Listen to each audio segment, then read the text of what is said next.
Bismillahirrahmanirrahim. Assalamu alaikum. Welcome to Pass Education System, largest institute for your online preparations. Pass Education System is largest institute in Pakistan for your online entry test preparation. Dear students, as per promise, इस video के अंदर हम 12 physics का one shot discuss कर रहे हैं Nernst NET 2 की preparation के लिए।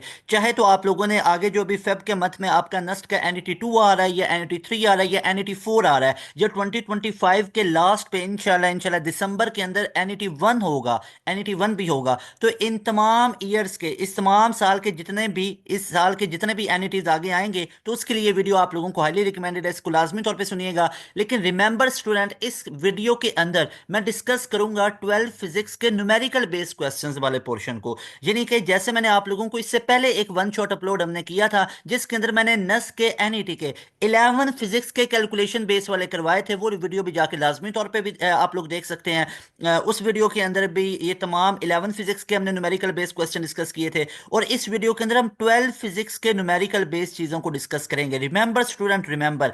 इसके बाद हमारे पास अगर फिजिक्स की बात करें ना, फिजिक्स के अंदर आपके 70% तक थ्योरेटिकल बेस आते हैं क्वेश्चन। फिजिक्स की मैं बात करूं 30% न्यूमेरिकल बेस आते हैं, और ये रेशो देखी गई है, ये एक एक्सपीरियंस के मुताबिक आपको चीज बता रहा हूं कि इस 30% वाले पोर्शन में मैक्सिमम स्टूडेंट के मार्क्स डिडक्ट हो रहे होते हैं, और जो 70% है उसमें भी डिडक्शन हो रही होती है मार्क्स की, लेकिन उसमें वो रेशो इतनी ज्यादा नहीं है, स्वेयर हद तक नहीं है कि आप कह लें कि इतना ज्यादा स्टूडेंट्स के फेलियर के उसमें इतना रेशो नहीं आता जितना इस पोर्शन में है। जैसे स्टूडेंट्स हैं वो इस पोर्शन में काफी वो मिस्टेक्स कर जाते हैं, तो इसलिए इसके ऊपर स्पेशली आपके लिए मैं एक वीडियो लेके आया हूं, ताकि अपने स्टूडेंट के लिए जितने भी स्टूडेंट देंगे नस्ट कैनिटी, उनको काफी ज्यादा इसमें हेल्प हो सके इंशाल्लाह ताला। तो आप लोग मेक श्योर करें कि अगर आप लोग हमारे चैनल पे न्यू हैं, हमारे चैनल को सब्सक्राइब कर लें। व्हाट्सएप चैनल का भी आप लोगों को लिंक वीडियोस डिस्क्रिप्शन के अंदर नजर आ रहा होगा, उसको भी जाके आप लोग फॉलो कर सकते हैं। तो डियर स्टूडेंट्स, इस वीडियो को हम कंटिन्यू करते हैं, और कंटिन्यू करते हुए सबसे पहले मैं आप लोगों को बताना चाहता हूं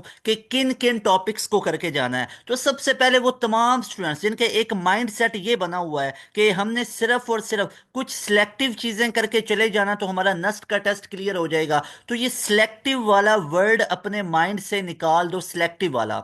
अच्छा, सिलेक्टिव वाला वर्ड, सिलेक्टिव वाली चीजें अभी के लिए अपने माइंड से निकाल दो। लेटर ऑन सर क्या कहते हैं, जब नस्ट को 3-4 दिन रह गए हों, तब ये सिलेक्टिव के बारे में आपका क्या ख्याल है? हाँ, उसका लेआउट बताऊंगा, उसका लेआउट बताता हूं। यही तो प्रॉपर एनालिसिस है, यही तो प्रॉपर आप लोगों की स्ट्रेटजीज हैं कि किस टाइम पे किस तरह पढ़ा जाता है। Dear students, remember, for example एक स्टूडेंट है, इस स्टूडेंट का ना कल है बोर्ड का एग्जाम, तो कल ये बोर्ड का एग्जाम है, तो मुझे बताएं ये स्टूडेंट नॉर्मली अगर बात करें ना, नॉर्मली तो ये स्टूडेंट आज के दिन यानी 1 से 2 दिन पहले की मैं अगर बात करूं, यानी बोर्ड का एग्जाम है इसका for example 10th of January को, for example 10th of January 2025 को है, और मैं बात करूं कि 8 और 9 जनवरी को ये स्टूडेंट क्या करेगा, तो ये किसकी तैयारी करेगा? फॉर एग्जाम्पल इसका फिजिक्स का पेपर है, 12 फिजिक्स का, तो क्या मुझे बताएं ये एक चैप्टर 12 को पढ़ेगा, एक चैप्टर 15 को पढ़ेगा, ये थोरोली सारे चैप्टर्स की तैयारी करेगा? तो डेफिनेटली आप खुद अपने ऊपर अप्लाई करके देख लो,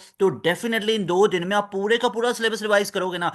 अच्छा, अब वो पूरे का पूरा जो आप सिलेबस रिवाइज करेगा वो बच्चा या आप लोग, क्या आप उसकी एक एक चीज को कर रहे होगा? नहीं भाई, एक एक चीज तो पूरा आप लोगों ने पढ़ा होगा पूरे साल में। अब लास्ट पे जो मोस्ट इंपॉर्टेंट चीजें हैं जो टीचर्स ने आपको बताई होंगी, जो आप लोगों को खुद लग रहा होगा कि हमारे कॉलेज के टेस्ट में भी आई थी, फलां स्टैंड अप में आई, प्री बोर्ड में आई, इस इसमें आई हुई थी, तो उन चीजों के ऊपर आप ज्यादा फोकस कर लेते हो। तो इसी तरह अभी टाइम है नस्ट को पूरा तैयार करने का, पूरे का पूरा तैयार करना है। नस्ट से एक दिन पहले, एक आधा दिन पहले, नस्ट से चंद घंटे पहले, तब तैयारी और वैसी होती है, तब आप सिलेक्टिव सिलेक्टिव चीजों को पढ़ लें, क्योंकि बाकी चीजें तो आपको आती होंगी।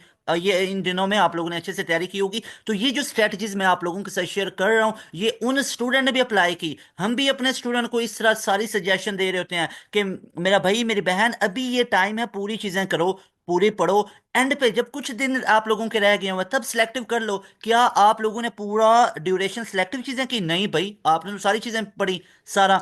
और इसी तरह आप लोगों की ये स्ट्रेटजीज चेंज होती हैं टाइम टू टाइम, तो याद रखिएगा ये स्ट्रेटजीज बहुत हेल्पफुल होती हैं। इसमें आपकी एफिशिएंसी बढ़ जाती है, इसमें आपके मार्क्स की जो आपके आउटपुट होती है वो बढ़ जाती होती है। तो ये चीज़ें आप लोगों को हम साथ साथ गाइड कर रहे होते हैं, क्योंकि नस्ट के ऊपर अल्हम्दुलिल्लाह काफ़ी ज़्यादा एक्सपीरियंस है, सर्च है कि नस्ट का टेस्ट किस तरह का होता है, किस किस तरह से वेरिएशंस होती हैं। तो इसलिए मैं अपने तमाम स्टूडेंट के साथ वो आप लोगों को ये तमाम चीज़ें गाइड कर रहा था। अच्छा, तो यहाँ पे आप लोगों ने कौन कौन से टॉपिक्स को प्रिपेयर करना है, तो सबसे पहली मेरी तरफ से एक एडवाइस, मेरी तरफ से एक अलर्ट है। अलर्ट ये है कि जो बच्चे सिलेक्टिव चीज़ें करके जाएंगे, सिलेक्टिव करके जाएंगे, तो वो नस्ट का टेस्ट देने ना जाएं। क्योंकि भाई नस्ट का टेस्ट पूरे के पूरे सिलेबस में से आएगा। आपकी फिजिक्स के पहले चैप्टर से लेके लास्ट तक, चैप्टर नंबर 21 तक, तमाम टॉपिक से, तमाम चैप्टर से भाई चीजें पूछी जाएंगी। नोट माय वर्ड, एक एक चैप्टर में से चीजें पूछी जाती हैं। तो वो तमाम स्टूडेंट जो सिलेक्टिव का माइंड रखते हो ना कि सिलेक्टिव चीजें पढ़ के जाएंगे तो हो जाएगा, तो वो बिल्कुल एनईटी देने ही ना जाओ। हाँ, पहले पूरी तैयारी भाई पढ़ो। When you are 100% done, when you are 100% done, then you may go for selective things, then you may go for selective topic, selective chapters की तरफ जाओ, जो जहां पे तुम्हें लग रहा है कि हमने जीरो से शुरू किया था, 100% तैयारी हो गई, अब आपको लग रहा है फलां एरिया मेरा वीक है, फलां एरिया मेरा वीक है, तो उन चीजों को करो।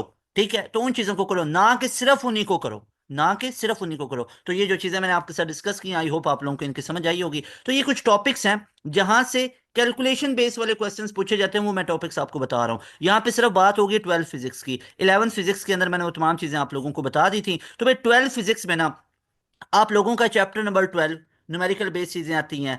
थ्योरेटिकल बेस इसमें डेफिनेटली ज्यादा चीजें पूछी गई हैं प्रीवियस ईयर्स में से भी, लेकिन न्यूमेरिकल बेस आती हैं। इसके बाद चैप्टर 13 में से इतनी न्यूमेरिकल बेस नहीं आती। ओ भाई, यहाँ पे एक आधा क्वेश्चन का मुझे भाषण नहीं देना है, दो तीन क्वेश्चंस का। यहाँ पे मैं बात करूं ओवरऑल, ओवरऑल 12 फिजिक्स के चैप्टर नंबर 12 में से न्यूमेरिकल बेस चीजें ज्यादा आ जाती हैं। उसके बाद जो आप लोगों के चैप्टर नंबर 16 है, चैप्टर नंबर 16 में से आ जाती हैं। इसके बाद आप लोगों का नो डाउट, मैं यहाँ पे 13 भी लिखूंगा, यहाँ पे मैं 14 भी लिखूंगा, और 15 को मैं यहाँ पे ऐड करूंगा यहाँ पे। तो यहाँ से इसके अंदर से भी न्यूमेरिकल बेस्ड चीजें पूछी जाती हैं। इसके बाद अगर हम नेक्स्ट मूव करें ना, सेकंड ईयर के अंदर, सेकंड ईयर के अंदर मोस्टली सेकंड ईयर के अंदर थ्योरेटिकल पोर्शन ज्यादा नस्ट में होता है। भाई आई नो 100% फिजिक्स का है ना, 100% फिजिक्स का है ये पेपर आप लोगों का। तो उस 100% पेपर में से आप लोगों का 70% थ्योरेटिकल बेस है, और ये 30% आप लोगों का न्यूमेरिकल बेस है। तो अब इस 30% की मैं डिवीजन कर रहा हूं कि ये जो 30% है न्यूमेरिकल बेस, ये ज्यादा न्यूमेरिकल बेस किस में से आता है? पार्ट वन में से। पार्ट वन के कुछ ऐसे टॉपिक्स हैं जिनमें से, यानी आप कह लो कि इस 30% में से भी ऑलमोस्ट ऑलमोस्ट 18% तक पार्ट वन में से न्यूमेरिकल बेस होता है। 12% आप लोगों का सेकंड ईयर। ये मैं एनालिसिस कर रहा हूँ प्रीवियस ईयर्स का, ना कि इस पिछला साल 2024 का, उससे पिछला 2023-22, ना कि इन 4-5 सालों का कर रहा हूँ, ऐसा नहीं कर रहा हूँ। प्रीवियस तमाम ईयर्स का एनालिसिस आप लोगों के साथ में शेयर कर रहा हूँ। ये उनका परसेंटेज होती है। तो याद रखें, यहां पे ये जो सेकंड ईयर के अंदर से 12% भी न्यूमेरिकल बेस चीजें आती हैं ना, तो वो किस किस पैटर्न पे आती हैं, वो किस तरह? न्यूमेरिकल बेस मतलब एक प्रॉपर न्यूमेरिकल होता है, ना कि छोटी मोटी मल्टीप्लिकेशन करके आंसर निकल आता है या डायरेक्ट इनवर्स का प्रोपोर्शन होता है, तो वो न्यूमेरिकल बेस चीजों में नहीं आता होता है। खैर, यहां पे अब हम डिस्कस कर लेते हैं। चैप्टर नंबर 12 में से आएगा, 16 में से आएगा, 21 में से आएगा। उसके बाद चैप्टर 13 भी बड़ा इंपॉर्टेंट है, 14 भी बड़ा इंपॉर्टेंट, लेकिन इनको मैं नीचे मार्क किया हुआ है। तो भाई याद रख लो। इसके बाद हमारे पास जो चैप्टर नंबर आ जाता है 19, मोस्ट इंपॉर्टेंट है, इसको भी आप लोगों ने करना है, और साथ में चैप्टर नंबर 20। तो याद रख लो, अगर तो न्यूमेरिकल बेस चीजों की बात करूं, जैसे भी आप लोगों का नस्ट का एनईटी 1 हुआ है 2024 के अंदर, इसकी भी अगर मैं बात करूं तो यहां पे चैप्टर 20 में से पूछे गया, चैप्टर नंबर 12 में से भी पूछे गया, चैप्टर 16 में से भी पूछे गया, 15 में से भी पूछे गया, 19। भाई पूछा तो सब में से गया, पूछा तो 13 में से भी गया, पूछा तो 14 में से भी गया, लेकिन थिंग इज के यहां पे आप लोगों को ये चीज नोट करनी है कि आप लोगों का चैप्टर नंबर 12 बड़ा इंपॉर्टेंट है न्यूमेरिकल बेस के लिए, 16 बड़ा इंपॉर्टेंट है, 15, 19, 20, ये पांच चैप्टर बहुत ज्यादा इंपॉर्टेंट है न्यूमेरिकल बेस के लिए। इसके बाद बाकी भी चीजों को आप लोगों ने पूरा पढ़ के जाना। भाई पूरा पढ़ के जाएंगे तो नस्ट का टेस्ट क्लियर हो सकता है। सिलेक्टिव वाला कोई हिसाब नहीं। सिलेक्टिव वाला नेट में मुझे बताओ, सिलेक्टिव में हो जाएगा काम, कॉम सेट्स में चल जाएगा, उधर भी नहीं चलता होता वैसे, लेकिन ये सिलेक्टिव वाला खास तौर पे नस्ट में कोई सीन नहीं है। एमडी कार्ड में सिलेक्टिव होता है, उसका तो सिलेबस ही रिड्यूस हुआ होता है ना, सिलेक्टिव टॉपिक्स होते हैं। अच्छा जी, अगर तो आप इन तमाम के तमाम टॉपिक्स की, और उसके बाद आप लोग कंप्रीहेंसिव वे में देखो डियर स्टूडेंट्स, आप एक प्रॉपर एक स्केड्यूल के अंदर, आप एक स्केड्यूल के अंदर अपना नस्ट का एनईटी 2 तैयार करना चाहते हो। एनईटी 2 जो आप लोगों का अभी फेब के मंथ में होगा इंशाल्लाह ताला। उसके बाद आपका एनईटी 3 होगा, एनईटी 4 होगा। तो ये 2025 के अंदर आप लोगों के ये तमाम के तमाम आप लोगों के राउंड्स होने जा रहे हैं। इसकी तैयारी करनी, या आप लोगों का अभी 2025 के लास्ट पे एक एनईटी 1 भी होगा, उसकी तैयारी आप लोगों ने करनी है 26 एडमिशन्स के लिए इंशाल्लाह इंशाल्लाह। तो इन तमाम एनईटीज की तैयारी के लिए आप लोगों को हमारा प्रीमियम सेशन हाईली रिकमेंडेड है। अब ये प्रीमियम सेशन में टारगेट होता है हमारा कि एक स्टूडेंट 170 को क्रॉस करे, हमारा टारगेट होता है स्टूडेंट 160 को क्रॉस करे, 150 को क्रॉस करे, 140 को क्रॉस करे, क्योंकि नॉर्मल यहाँ पे अगर देखा जाए तो एवरेज मार्क्स आते हैं 70 टू 130 तक। ये एवरेज मार्क्स बता रहा हूँ, एवरेज मार्क्स बता रहा हूँ। मैक्सिमम स्टूडेंट यहाँ पे लाई करते हैं 100 के अप्रोक्सीमेट होते हैं बिल्कुल। यहाँ पे अगर मैं बात करूँ ना, इसके करीब करीब होते हैं, 100 से कुछ 10-12 नंबर ऊपर या 10-12-15 नंबर नीचे आ जाते होते हैं। तो भाई 170/200 अगर आप लोगों ने एक एम किया हुआ है, आप लोगों ने 160 का एम किया हुआ है, तो ये पूरे का पूरा एम अगर आप लोगों का है तो इसके लिए आप लोगों को हमारा प्रीमियम सेशन हाईली रिकमेंडेड है, जिसमें ना सिर्फ आपको नस्ट के NET 2 की तैयारी करवाई जाएगी, बल्कि NET 3 की भी होगी, NET 4 की भी होगी, और उसके बाद जो NET 1 होगा आप लोगों का 26 एडमिशन के लिए, उसकी भी तैयारी शामिल है। तो इस सेशन के अंदर इनरोलमेंट आप लोग ले सकते हो इस नंबर पे कॉन्टेक्ट करके, 0304 06660, 0304 06660। इस नंबर को अभी सेव करें, अभी इसका स्क्रीनशॉट ले लें, और इस नंबर पे अभी आप लोग कांटेक्ट करके अपनी सीट को रिजर्व कर सकते हो इन जस्ट 6000 के अंदर आपकी एक सीट मुकम्मल तौर पे रिजर्व हो जाएगी। और हमारा न्यू सेशन स्टार्ट हो रहा है 15 जनवरी से। 15 से हमारा न्यू सेशन स्टार्ट होने जा रहा है, जिसके अंदर आप लोग एनरोलमेंट ले सकते हो 10 जनवरी से पहले पहले। 10 जनवरी से पहले पहले आप लोगों के लिए सीट्स अवेलेबल हैं, और इससे पहले पहले अपनी एनरोलमेंट ले सकते हैं। और उसके बाद फिर आप लोगों की टेंशन खत्म है, आप लोगों को नस्ट के NET की इस लेवल की तैयारी करवा देंगे ना कि आप इजीली भाई बिना किसी बर्डन के, बिना प्रेशर के, बिना कोई डिप्रेशन के आप लोग इजीली इतना मार्क्स स्कोर कर लोगे इंशाल्लाह इंशाल्लाह। इसमें आपको तैयारी इस लेवल की हम करवा देंगे। तो ये आप लोगों को 100% गारंटी है तैयारी की कि आप लोगों को 100% तैयारी करवाएंगे इसमें, और आप लोगों की सिलेक्शन इंशाल्लाह ताला 100% होगी इंशाल्लाह। अब यहाँ पे हम वीडियो की तरफ मूव करते हैं। काफी स्टूडेंट पूछ रहे होते हैं जैसे वो मैसेजेस के ऊपर और इसी तरह करके डिफरेंट जो पाकिस्तान की सिटीज हैं, प्रोविंसेस हैं, वहां से अल्हम्दुलिल्लाह डिफरेंट कॉलेजेस के टीचर्स अपने स्टूडेंट के लिए पूछते हैं। इसके बाद इस तरह के कई ज्यादा जो स्टूडेंट्स भी होते हैं, टीचर्स भी होते हैं, तो तमाम अप्रोच कर रहे होते हैं अल्हम्दुलिल्लाह पाकिस्तान के पूरे सिटीज प्रोविंसेस से, सिंध वाली साइड से, कैपिटल इस्लामाबाद में, लाहौर में, इसके अलावा KPK वाली साइड से, चाहे GB की मैं बात करूं, सवाबी की बात करूं, तो ऑल ओवर द पाकिस्तान अल्हम्दुलिल्लाह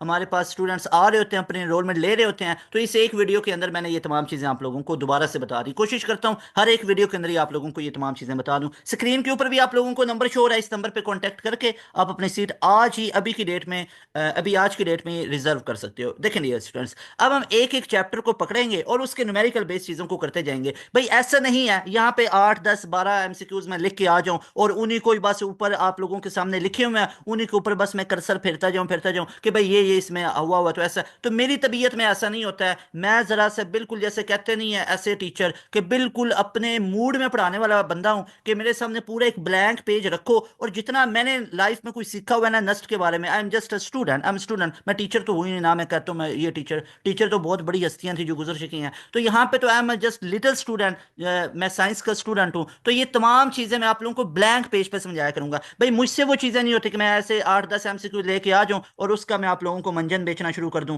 कि ये 10 MCQs है, ये कर लो तो आपका नस्ट हो जाएगा। ऐसे नहीं होता है। ये 10 10 मैंने बड़े करवाए हुए हैं, बहुत करवाए हुए हैं। जाके नस्ट की एंड गेम देखो, जाके हबीब यूनिवर्सिटी कैच यू टॉप्स देखो, जाके आप लोग E-CAT के ऊपर हमारी देखो 1 1 शॉट, आज से 7 8 महीने पहले अपलोड कर दिया, जहां से आप कॉपी पेस्ट लो, कॉपी करके भी अपने अपने खोपचे में पेस्ट करें। तो वो मुझसे चीजें नहीं होती हैं ऐसे। तो मैं ना ऐसे अपनी तबीयत में पढ़ाने वाला बंदा हूं, आपको मजा आएगा। आओ जरा इधर। अब देखो चैप्टर नंबर 12 से हम स्टार्ट करेंगे। अब जो चैप्टर नंबर 12 है हमारे पास किसके बारे में है, that is about capacitor and electric potential. उस चैप्टर का नाम है इलेक्ट्रोस्टैटिक। इलेक्ट्रोस्टैटिक भी फिजिक्स की ब्रांच है भाई। ये नेट में तो पूछा जाता है कि that branch of physics in which we study charges at rest that is called electrostatic. Electrostatic में चार्जेस रेस्ट पे रहते हैं। आप देखते नहीं हो बेचारा कूलम्स लॉ खप खप के चला गया, कहता है यार ये चार्जेस, चार्जेस नहीं अपनी जगह से हिले, चार्जेस हिले ही नहीं है, चार्जेस इधर ही रहे हैं। मतलब इनके दरमियान में क्या होगी, अट्रैक्शन, इनके दरमियान में भी अट्रैक्शन। अगर सिमिलर चार्जेस हैं तो रिपल्शन होगी, ठीक है ना। और वायर में अलग सीन होता है, वायर के अंदर अलग सीन होता है। वायर में वो मैं आपको आगे चल के बताता हूँ। सेम करंट हो तो अट्रैक्ट करता है और अगर ऑपोजिट हो तो वो रिपेल करता है। अच्छा जी, तो यहाँ पे अगर मैं बात करूँ इलेक्ट्रोस्टैटिक की, तो इसके अंदर आपके पास ये दो रिलेशन तो पहले ही फुर्सत में याद कर लो ना। कूलम फोर्स इनके दरमियान चाहे अट्रैक्टिव है चाहे रिपल्सिव है, तो भाईजान ये कूलम फोर्स होगी K Q1 Q2 अपॉन में R²। के का वैल्यू होता है Q1 Q2 अपॉन के का वैल्यू होता है 1/4 पाई एप्सिलॉन एप्सिलॉन नॉट, तो नीचे आ जाएगा 4 पाई एप्सिलॉन नॉट और साथ में आर स्क्वायर। तो भाई देखो, जब दो चार्जेस के दरमियान में कुछ भी नहीं पड़ा हुआ तो इसको बोलेंगे F vacuum, vacuum that will B Q1 Q2 upon में 4 पाई एप्सिलॉन नॉट आर का स्क्वायर। तो ये बना ले इक्वेशन नंबर 1। भाई अगर मैं दो चार्जेस के दरमियान में कोई मीडियम रख दूं, कोई स्लैब रख दूं, कोई एक डाई इलेक्ट्रिक रख दूं, डाई इलेक्ट्रिक कोई भी अगर मैं इसके अंदर रख दूं, तो वो हमारे पास जो कूलम फोर्स है वो नहीं बन जाती। छोड़ो वो कम होगी या ज्यादा होगी, उसके बारे में बाद में बात करते हैं। वो होगी epsilon R into R square. अल्लाह आप सबका भला करे। ये जो अंदर वाली तमाम की तमाम चीज नजर आ रही है, ये वाली भी और ये वाला भी, ये वाला भी, ठीक है।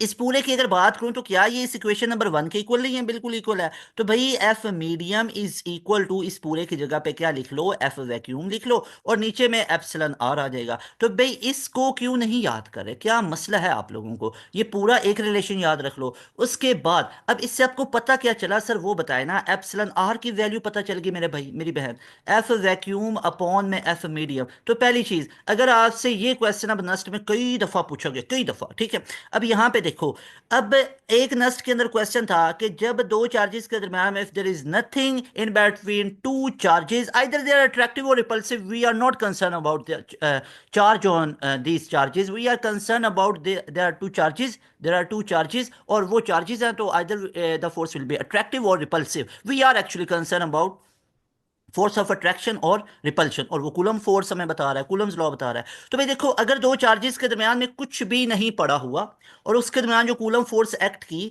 वो उसने बताई कि 10 न्यूटन की है, तो भाई हमें अब इतनी तो अकल आ गई कि दो चार्जेस के दरमियान में कुछ भी नहीं पड़ा हुआ तो वो एफ वैक्यूम है, भाई एफ एयर है। और उसके बाद वो कहता है अगर कोई एक मीडियम को इंट्रोड्यूस किया गया इनके दरमियान में, तो देन जो कूलम फोर्स थी हमारे पास, वो हमारे पास, अब देखो हमने उसको रखा तो वो कूलम फोर्स हमारे पास क्या हो गई, वो कूलम फोर्स हमारे पास कम हो गई, और वो कम होके 5 न्यूटन पे आ गई। अब वो कहता है वो जो डाई इलेक्ट्रिक, नहीं नहीं, वो जो आपने मीडियम रखा था, मुझे बताओ उसका डाई इलेक्ट्रिक कांस्टेंट कितना होगा? तो आप घबराएंगे नहीं।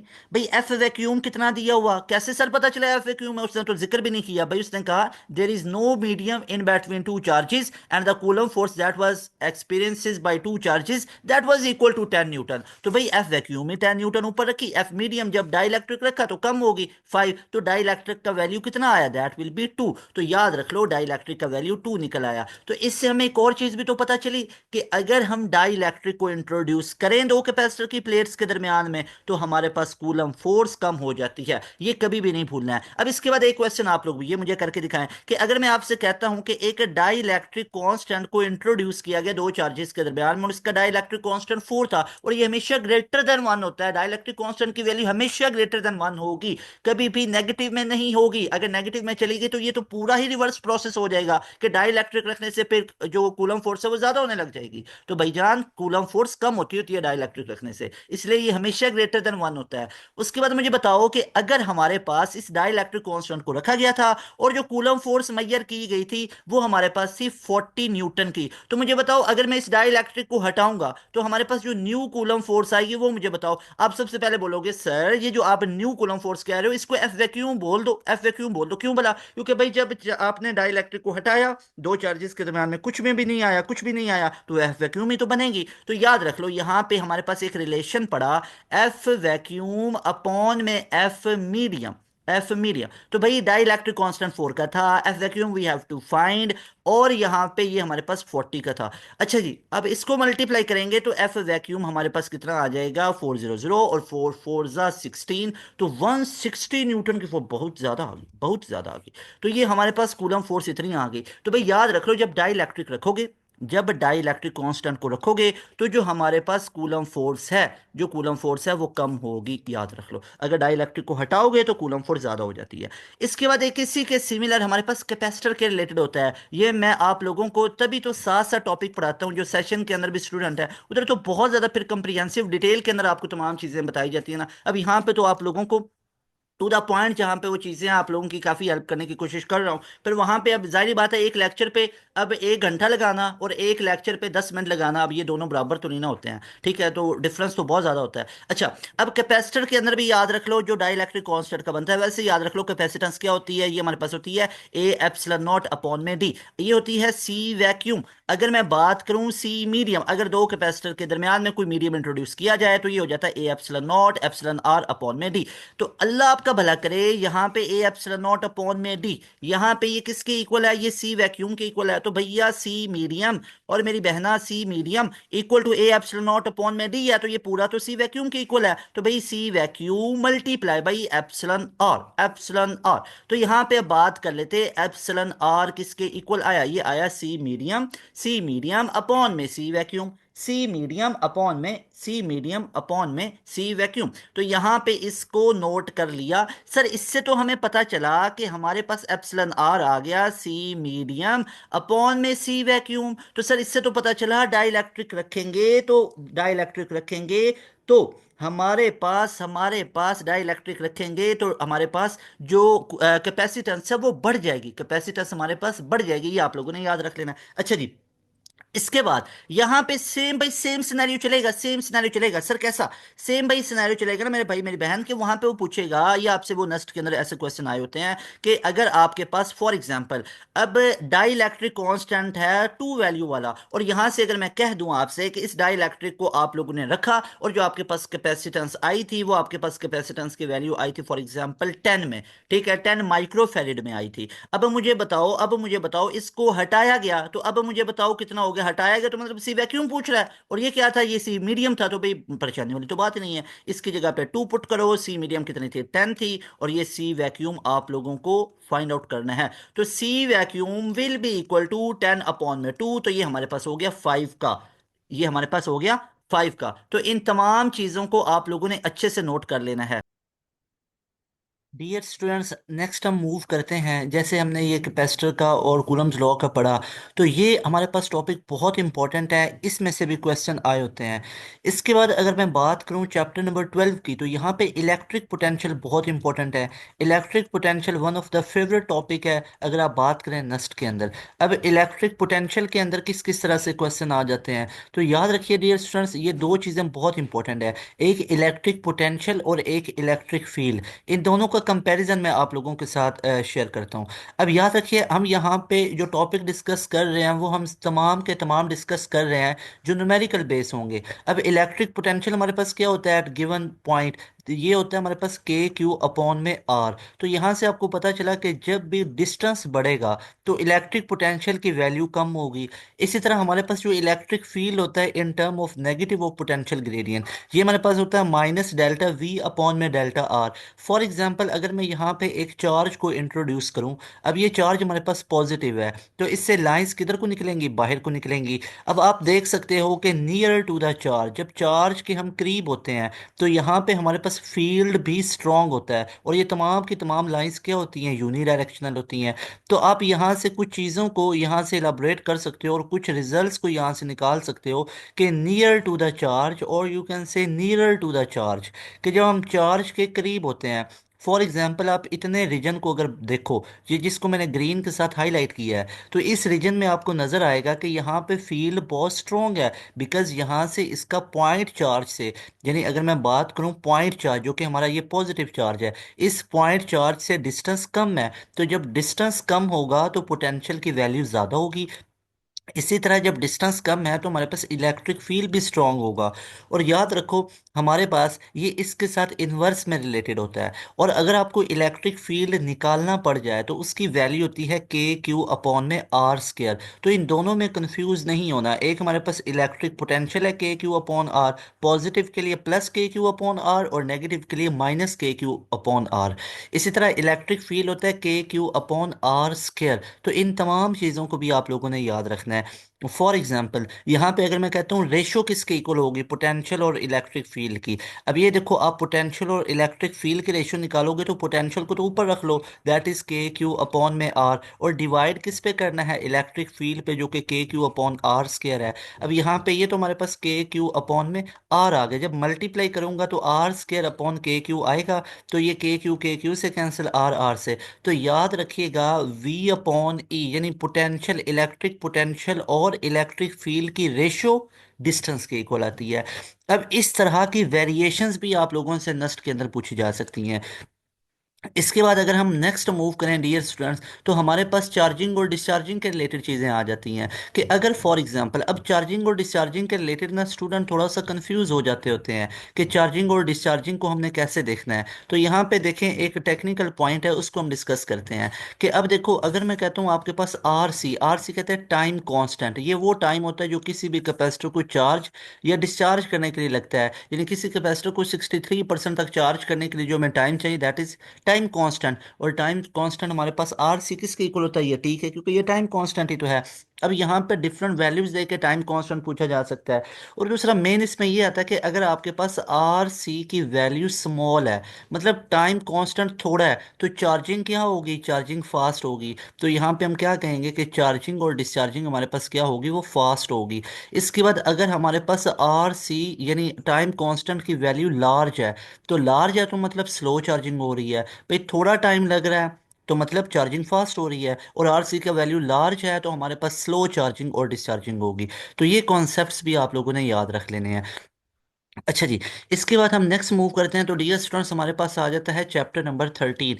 अब यहाँ पे जस्ट हम डिस्कस कर रहे हैं न्यूमेरिकल बेस्ड चीज़ों को। तो चैप्टर 13 में से बहुत ही इंपॉर्टेंट है जो न्यूमेरिकल बेस्ड चीज़ें आती हैं। सबसे पहले हमारे पास आता है यहाँ पे रेजिस्टेंस को लेके। अब रेजिस्टेंस हमारे पास आप लोगों ने पढ़ा हुआ, रो एल अपॉन में ए, ये हमारे पास होता है रेजिस्टेंस का रिलेशन। अब यहाँ पे याद रखिएगा, रेजिस्टेंस डायमेंशन पे डिपेंड करती है, पहली चीज। रेजिस्टेंस डायमेंशंस पे डिपेंड करती है। डायमेंशंस हमारे पास क्या है, नेचर ऑफ कंडक्टर पे, ठीक है, यानी स्टेट ऑफ कंडक्टर पे भी ये डिपेंड करती है। ये हमारे पास लेंथ पे भी डिपेंड कर रही है, एरिया पे भी डिपेंड कर रही है। उसके बाद हमारे पास एक चीज़ आ जाती है रेजिस्टेंस का, R is equal to V upon I. तो ये दोनों रिलेशंस, एक ओहम्स लॉ ने डिफाइन किया और एक रेजिस्टेंस का जो एक्चुअल में हमारे पास रिलेशन होता है। तो यहाँ पे इसको भी आप लोगों ने याद रखना है। इसके बाद हमारे पास डिफरेंट वैल्यूज देके, लेंथ को डबल, एरिया को हाफ करके, इस तरह की वेरिएशन देके आपसे रेजिस्टेंस निकलवाता है। इसके बाद हमारे पास पावर का आ जाता है। पावर हमारे पास होता है दैट इज वर्क अपॉन में टाइम। और यहाँ पे पावर का एक हमारे पास यूज होता है P is equal to V I. अब यहाँ पे P is equal to I square R, ये बहुत जगहों पे इस्तेमाल होता है रिलेशन, ये मैं बार बार आपको बताता हूँ। और एक अगर आई की जगह पे V अपॉन आर पुट करें तो ये हो जाता है वी स्केयर अपॉन में R. Now you can see के power is directly proportional to resistance when I is constant. And where is I constant? In series combination, series के अंदर I जो होता है वो constant होता है। Now you can see power is inversely related to resistance, and voltage will be constant. And where voltage is constant, in which type of circuit, in parallel combination, जो parallel type के हमारे पास circuits होते हैं उनके अंदर जो voltage है वो कांस्टेंट होता है। इसके बाद हमारे पास एक बड़ा ही फेवरेट एमसीक्यूज ये आता होता है कि अगर वो कहते हैं कि आपके पास इस तरह के बल्ब है, वो तीन बल्ब हैं, एक की पावर 50 वाट है, एक की पावर 70 वाट है, और एक की पावर 100 वाट है। तो आपसे वो पूछ लेते हैं कि किसकी ब्राइटनेस ज़्यादा होगी। और यू कैन से कि अगर इन्हीं बल्ब्स को मैं ऐसे भी लगा दूं, कनेक्ट कर दूं, तो अब मुझे बताएं, एक की पावर 50 वाट है, एक की 70 वाट है, और एक की 100 वाट है। तो रिमेंबर स्टूडेंट, हमारे पास पैरेलल में जितनी पावर ज़्यादा होगी, यानी किस में, पैरेलल में, तो पैरेलल के अंदर आप लोगों ने याद रखना है कि जितनी ज़्यादा पावर होगी उतनी ही ज़्यादा हमारे पास ब्राइटनेस होगी। लेकिन सीरीज के अंदर हमारे पास क्या होगा, सीरीज के अंदर होगा कि जितनी ज़्यादा पावर होगी, जितनी ज़्यादा पावर होगी उतनी कम ब्राइटनेस, या जितनी कम पावर होगी उतनी ब्राइटनेस ज़्यादा होगी। नाउ यू कैन चेक कि हमारे पास इस सीरीज कॉम्बिनेशन के अंदर इस 50 वाट वाले की ब्राइटनेस ज़्यादा होगी, और यहाँ पे 100 वाट वाले की ब्राइटनेस ज़्यादा होगी। इसके बाद डियर स्टूडेंट्स, आप लोगों ने याद रखना है सबसे इंपॉर्टेंट जो इसमें से टॉपिक आता है, that one is about electric potential वो हमारे पास आ जाता है टर्मिनल पोटेंशियल डिफरेंस। अब टर्मिनल पोटेंशियल डिफरेंस बेसिकली क्या होता है, दैट इज वी टी। अब वी टी को फाइंड आउट करना एक हमारे पास चैलेंज होता है कि वी टी को हम कैसे फाइंड आउट करें। अब अगेन ये भी एक कंफ्यूजिंग टॉपिक होता है स्टूडेंट के लिए, लेकिन जिस तरह मैं वो आपको चीज़ें बताऊंगा ऐसे याद रख ले तो आपके लिए बहुत आसानी होगी। कोई आपने क्रैमिंग यहाँ पे नहीं करना, रट्टा नहीं लगाना है, जिस पैटर्न पे मैं आपको चीज़ें बताऊंगा। सपोज दैट आपके पास एक सर्किट में लोड लगा हुआ है और इसके साथ आप लोगों ने एक बैटरी को कनेक्ट किया हुआ है। अब ये जो आपने बैटरी को कनेक्ट किया हुआ है बेसिकली ये इसकी क्या है, ये इसकी ईएमएफ है। ठीक है, मान लो कि यहाँ पे ये हमारे पास 10 वोल्ट है। अब अगर आप लोग यहाँ पे देखो कि आपका जो करंट है, करंट जा रहा है बैटरी टू सर्किट, यानी करंट है that is from battery to circuit. जब हमारा करंट बैटरी टू सर्किट जाता है तो मतलब बैटरी में से करंट सर्किट को प्रोवाइड किया जा रहा है, तो बैटरी की क्या हो रही है, डिस्चार्जिंग। भाई बैटरी की अगर डिस्चार्जिंग हो रही है तो थोड़ी देर के बाद इसका ये पोटेंशियल ड्रॉप डाउन होकर कितना हो सकता है, मे बी पॉसिबल 5 6 7 वोल्ट इसके करीब हो सकता है। तो अब ये जो आपको इसके बैटरी के टर्मिनल पे शो होगा ना, वो अब आपको 7 वोल्ट शो होगा, that is called terminal potential difference. अब मुझे बताओ टर्मिनल पोटेंशियल डिफरेंस ज़्यादा है या ईएमएफ, डेफिनेटली ईएमएफ ज़्यादा था, 10 वोल्ट, तो terminal potential difference will be lesser than EMF. तो यहाँ पे देखो अगर इन दोनों को मैं इक्वेट करना चाहता हूँ, इन दोनों को, तो आपको किस में फैक्टर ऐड करना पड़ेगा, भाई टर्मिनल पोटेंशियल डिफरेंस आपका कम है और ईएमएफ ज़्यादा है, तो हमें टर्मिनल पोटेंशियल डिफरेंस के अंदर ये आई आर फैक्टर जो कि करंट में कन्वर्ट हो चुका आई आर, उसको हमें ऐड करना पड़ेगा वी टी के अंदर। तो यहाँ पे आपके पास वी टी का रिलेशन क्या बन जाएगा, that will be E minus I R. तो ऑलवेज रिमेंबर ये हमारे पास टर्मिनल पोटेंशियल डिफरेंस का एक रिलेशन बनता है when battery is being discharge, when battery is being discharge, जब हमारे पास बैटरी क्या हो, बीइंग डिस्चार्ज हो, जब बैटरी को डिस्चार्ज किया जाए तब हमारे पास ये रिलेशन बनता है। ऑन द अदर हैंड अब आप यहाँ पे ये भी तो कह सकते हो कि जब हमारा करंट हो फ्रॉम सर्किट टू बैटरी, जब अब हमारा करंट आ गया फ्रॉम सर्किट टू बैटरी, जब सर्किट से बैटरी की तरफ करंट जा रहा है, तो अब हम क्या करेंगे, इसको हम बोलेंगे बैटरी की तो चार्जिंग हो रही है। तो यहाँ पे अब वी टी की वैल्यू बढ़ जाएगी ईएमएफ से, क्योंकि जो ईएमएफ 10 वोल्ट था वो 10 से भी एक्सीड कर जाएगा क्योंकि बैटरी को करंट मिल रहा है, चार्जिंग हो रही है। तो अगर हम इन दोनों को इक्वेट करना चाहें, so we have to find and we should be sure about terminal potential and EMF. In this case when current is from circuit to battery, it means battery is being charged, you can say battery is being charged, so terminal potential difference will be greater than emf, so we have to add some factor into EMF. Then we can equate terminal potential difference and EMF. So you will get another relation for terminal potential difference, that is VT is equal to E plus IR. And when battery, this relation is used when battery is when battery is charged.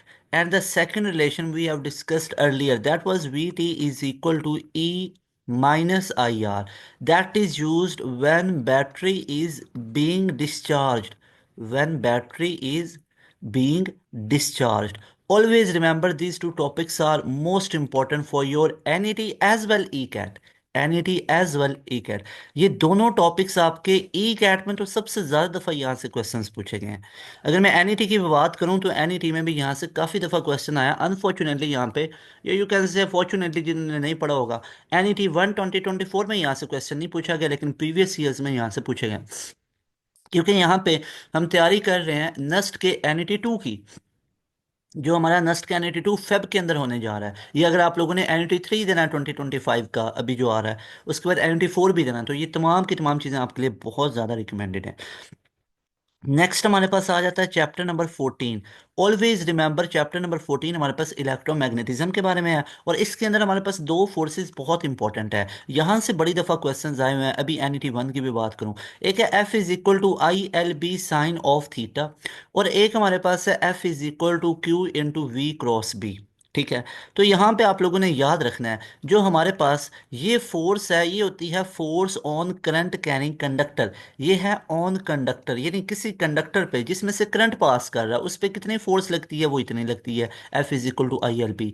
और ये force है on moving charge, on a moving charge. अच्छा अब यहाँ से ना वो बड़ा ही कंफ्यूज कर देते होते हैं, आप लोगों ने कंफ्यूज नहीं होना। वो कहते हैं suppose that if electron is stationary, अगर इलेक्ट्रॉन स्टेशनरी है और आप लोग बताएं कि इसके ऊपर फोर्स कितनी लगेगी, तो definitely that we can calculate force on a moving charge, that is Q into V cross B, और you can say Q V B sine of theta, and that Q is charge, magnitude of charge in case of electron, that is 1.6 into 10 raised minus 19 coulomb, you know already. And v is what? That is velocity.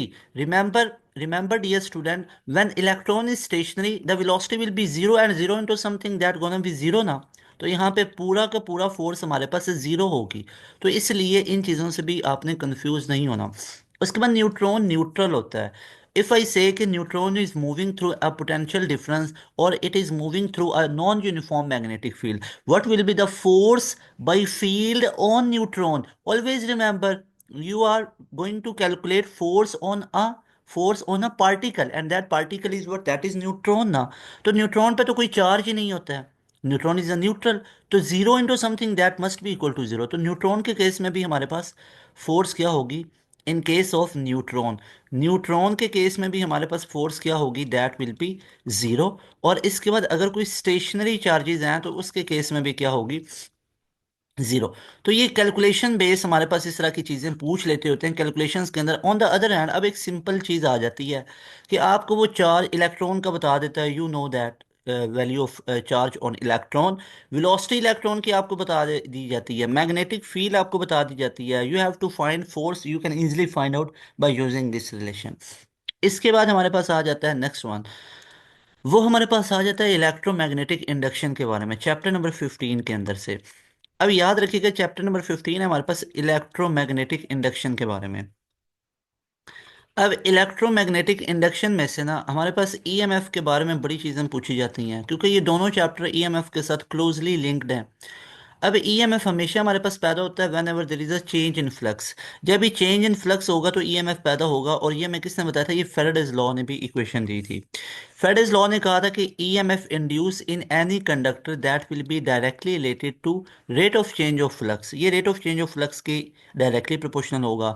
और यहाँ पे हमारे पास आ जाती है equation, that is minus N delta phi upon delta T. अब यहाँ पे जो नेगेटिव साइन है ये शो करता है कि EMF will oppose its cause. EMF अपने कॉज को अपोज करती है, और इसका कॉज क्या होता है? Change in flux. Change in flux, और you can say change in flux होता है due to changing current value. Current की वैल्यू को चेंज करते हो तो चेंज इन फ्लक्स होता है। और ये एक एमसीक्यूज आता है कि EMF is induced due to change in flux, not rate of change of flux. खाली चेंज इन फ्लक्स की वजह से ईएमएफ पैदा होती है। तो ये फेराडेज लॉ की इक्वेशन है। तो यहाँ पे अब याद रखिएगा, एक तो आपको यहाँ पे वो मैग्नेटिक फील्ड भी दे दे और एरिया भी दे दे, और आपसे पूछे ईएमएफ, तो आप लोग इस इक्वेशन को टर्न कर लेंगे माइनस एन, फाई की जगह पे B dot A, B A upon में डेल्टा टी कर ली जाएगा। इसको ऐसे कर लेना आप लोगों ने। इसके बाद आप लोग याद रखिएगा, N B pi R square भी किया जा सकता है। अब N B pi R square कब कर सकते हो? जब हमारे पास कोई सर्कुलर कोइल का जिक्र होगा, सर्कुलर कोइल का जिक्र होगा। और उसके बाद आप लोग बी इंटू एरिया की जगह पे आप लेंथ स्क्वायर भी कर सकते हो, जब रेक्टेंगुलर हमारे पास आ जाए तो तब। तो ये सारी वेरिएशंस आप लोगों ने याद रखनी है। उसके बाद हमारे पास आ जाते हैं कैलकुलेशन बेस में। अगर हम बात करें, हमारे पास आ जाता है एक म्यूचुअल इंडक्शन, एक सेल्फ इंडक्शन। तो वहाँ पे आप लोगों ने पढ़ा हुआ है कि हमारे पास जो चेंज इन फ्लक्स है, टोटल फ्लक्स होता है, ये डायरेक्टली प्रोपोर्शनल होता है करंट इन प्राइमरी के। तो यहाँ पे एन फाई इक्वल टू हमारे पास एक आ जाता है एल आई।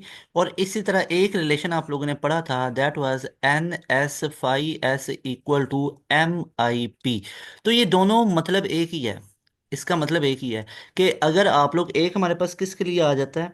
एक हमारे पास आ जाता है कि ये सेल्फ इंडक्शन के लिए और ये म्यूचुअल इंडक्शन के लिए। तो सेल्फ इंडक्शन में हमारे पास एक ही कोइल होती है और म्यूचुअल इंडक्शन में दो कोइल्स होती हैं। अब यहाँ पे मोस्ट इंपॉर्टेंट ये है कि वो आपसे सेल्फ इंडक्टेंस निकलवाते हैं, आपको वो रिलेशन ये पता होना चाहिए। अब ये रिलेशन आप लोगों ने पढ़ा तो होता है, इधर ध्यान नहीं बच्चों को होता है। सिमिलरली यहाँ से म्यूचुअल इंडक्टेंस कैसे निकलेगा? N S phi S upon में आई पी।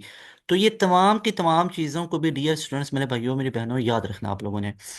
अगर मान लो कि आपको मैग्नेटिक फील्ड दिया जाए, दो दफ़ा ये एमसीक्यूज भी आया हुआ है, तो मैग्नेटिक फ्लक्स की जगह पे आप पुट कर सकते हो बी ए अपॉन में आई आ जाएगा। तो एक ये भी रिलेशन आप लोग याद रख सकते हो। उसके बाद आप ये भी याद रख सकते हो कि M is equal to that will be N S, और साथ में हमारे पास क्या हो जाएगा, बी ए अपॉन में आई पी हो जाएगा। तो ये तमाम की तमाम चीज़ें याद रखनी है आप लोगों ने। इसके बाद एक बहुत फेवरेट एमसीक्यूज यहाँ से ये बनता होता है, वो ये हमारे पास होता है कि हमारे पास ईएमएफ का ये रिलेशन भी होता है, दैट इज एल और M delta I upon delta T. तो यहाँ पे वो क्या करता है, थोड़ी सी वेरिएशन नस्ट के अंदर, कि वो आपको वैल्यू दे देता है 2 एम्पेयर पर सेकेंड। अब आप लोगों ने इससे जल्दी नहीं करना है कि 2 एम्पेयर पर सेकेंड दिया है तो that is value of current. No, that is not value of current, that is rate of change of current. ये आपको rate of change of current given है 2 ampere per second. Always remember, जब आपको values given हो ना, तो proper उसका unit देखो क्या दिया हुआ है। तो यूनिट है एम्पेयर पर सेकेंड।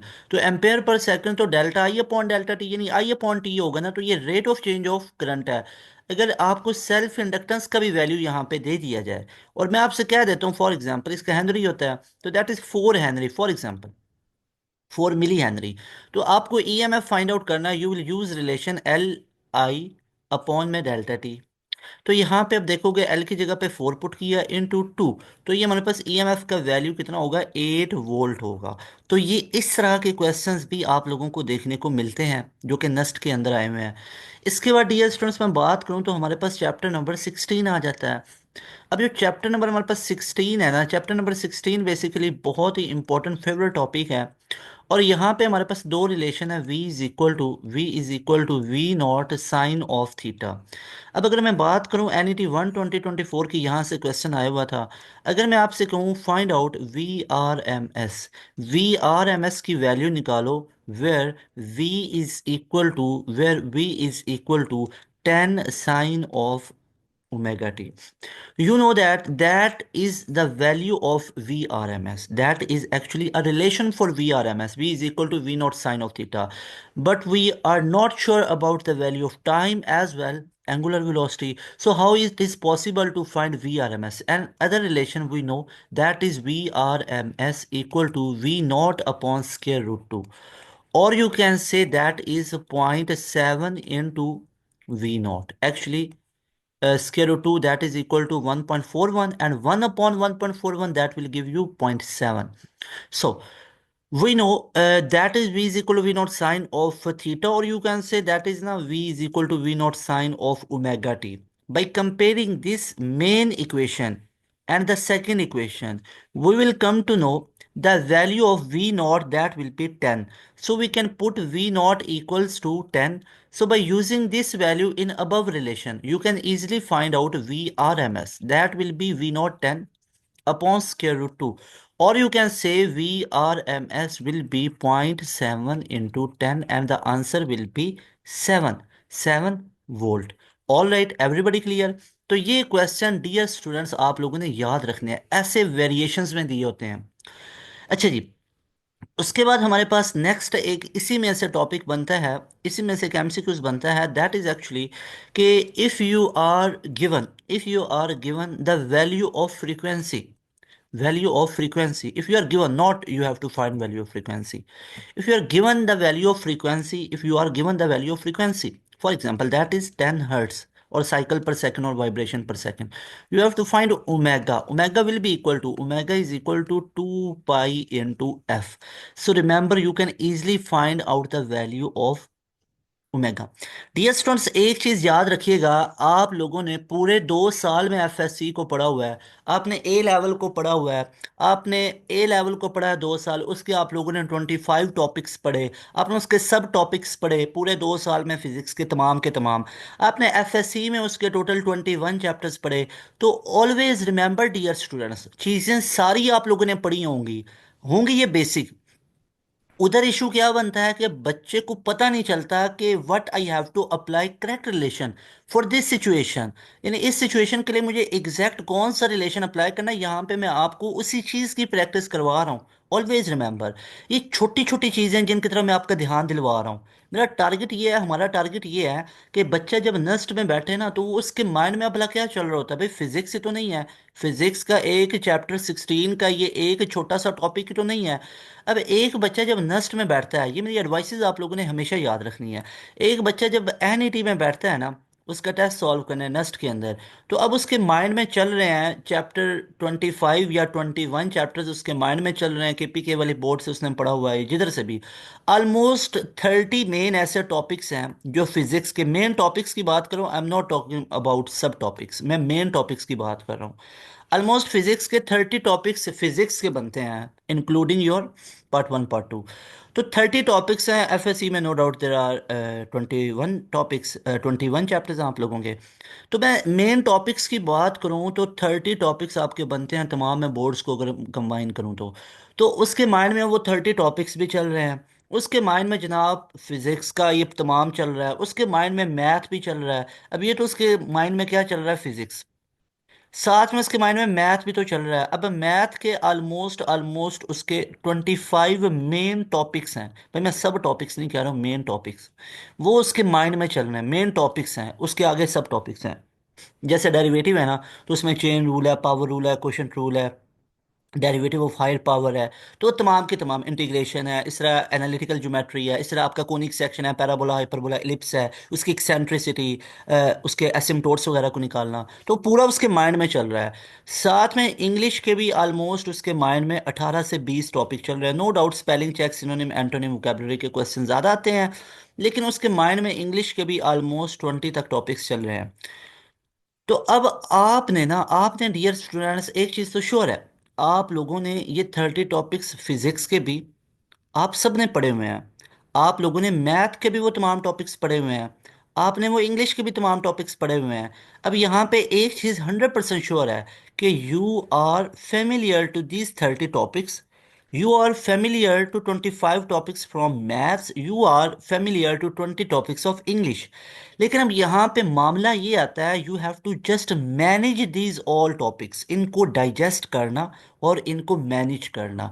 हमेशा याद रखिएगा, आप जितने भी स्टूडेंट नस्ट के अंदर जाते हो ना, तो नस्ट के अंदर जो भी स्टूडेंट अप्लाई करते हैं, मैंने अपनी हिस्ट्री में नहीं देखा है कि 5 to 10%, जो कि मैं बहुत ज़्यादा बता रहा हूँ, 5 to 10% ऐसा स्टूडेंट होता है जो बिना तैयारी के जाता है नस्ट में। 5 to 10, बहुत ज़्यादा ये भी बता रहा हूँ, 5% तक हार्डली जो एवें जाते हैं कि NET 1 चले दे दे, नहीं तो एवें कोई भी नहीं जाता है all over the Pakistan NUST की तैयारी के लिए। 5 to 3%, 3 to 5% है जो बिना तैयारी के जाते हैं, जिनका एम होता है NET 2 3, लेकिन वो NET 1 एवें देने चले जाते हैं। 95% स्टूडेंट तैयारी के साथ जाते हैं और अच्छी खासी तैयारी के साथ जाते हैं। वही 95% जो स्टूडेंट है ना, वो प्यास का टेस्ट क्लियर कर जाते हैं, वो GIKI का टेस्ट, जीके का टेस्ट क्लियर कर जाते हैं, वो कॉम सेट्स का टेस्ट हंस के क्लियर कर जाते हैं, because they are fully prepared for NUST entry test. तो ऑलवेज रिमेंबर, जीके का टेस्ट कर लिया, प्यास का टेस्ट कर लिया, NTS नेट कर ली, कॉम सेट्स कर ली, उसको इशू आता है नस्ट के अंदर। और नस्ट के अंदर उसको इशू इस वजह से आता है क्योंकि नस्ट ऐसा वर्सटाइल टेस्ट होता है, किसी टॉपिक को छोड़ता ही नहीं है, किसी टॉपिक को नहीं छोड़ेगा।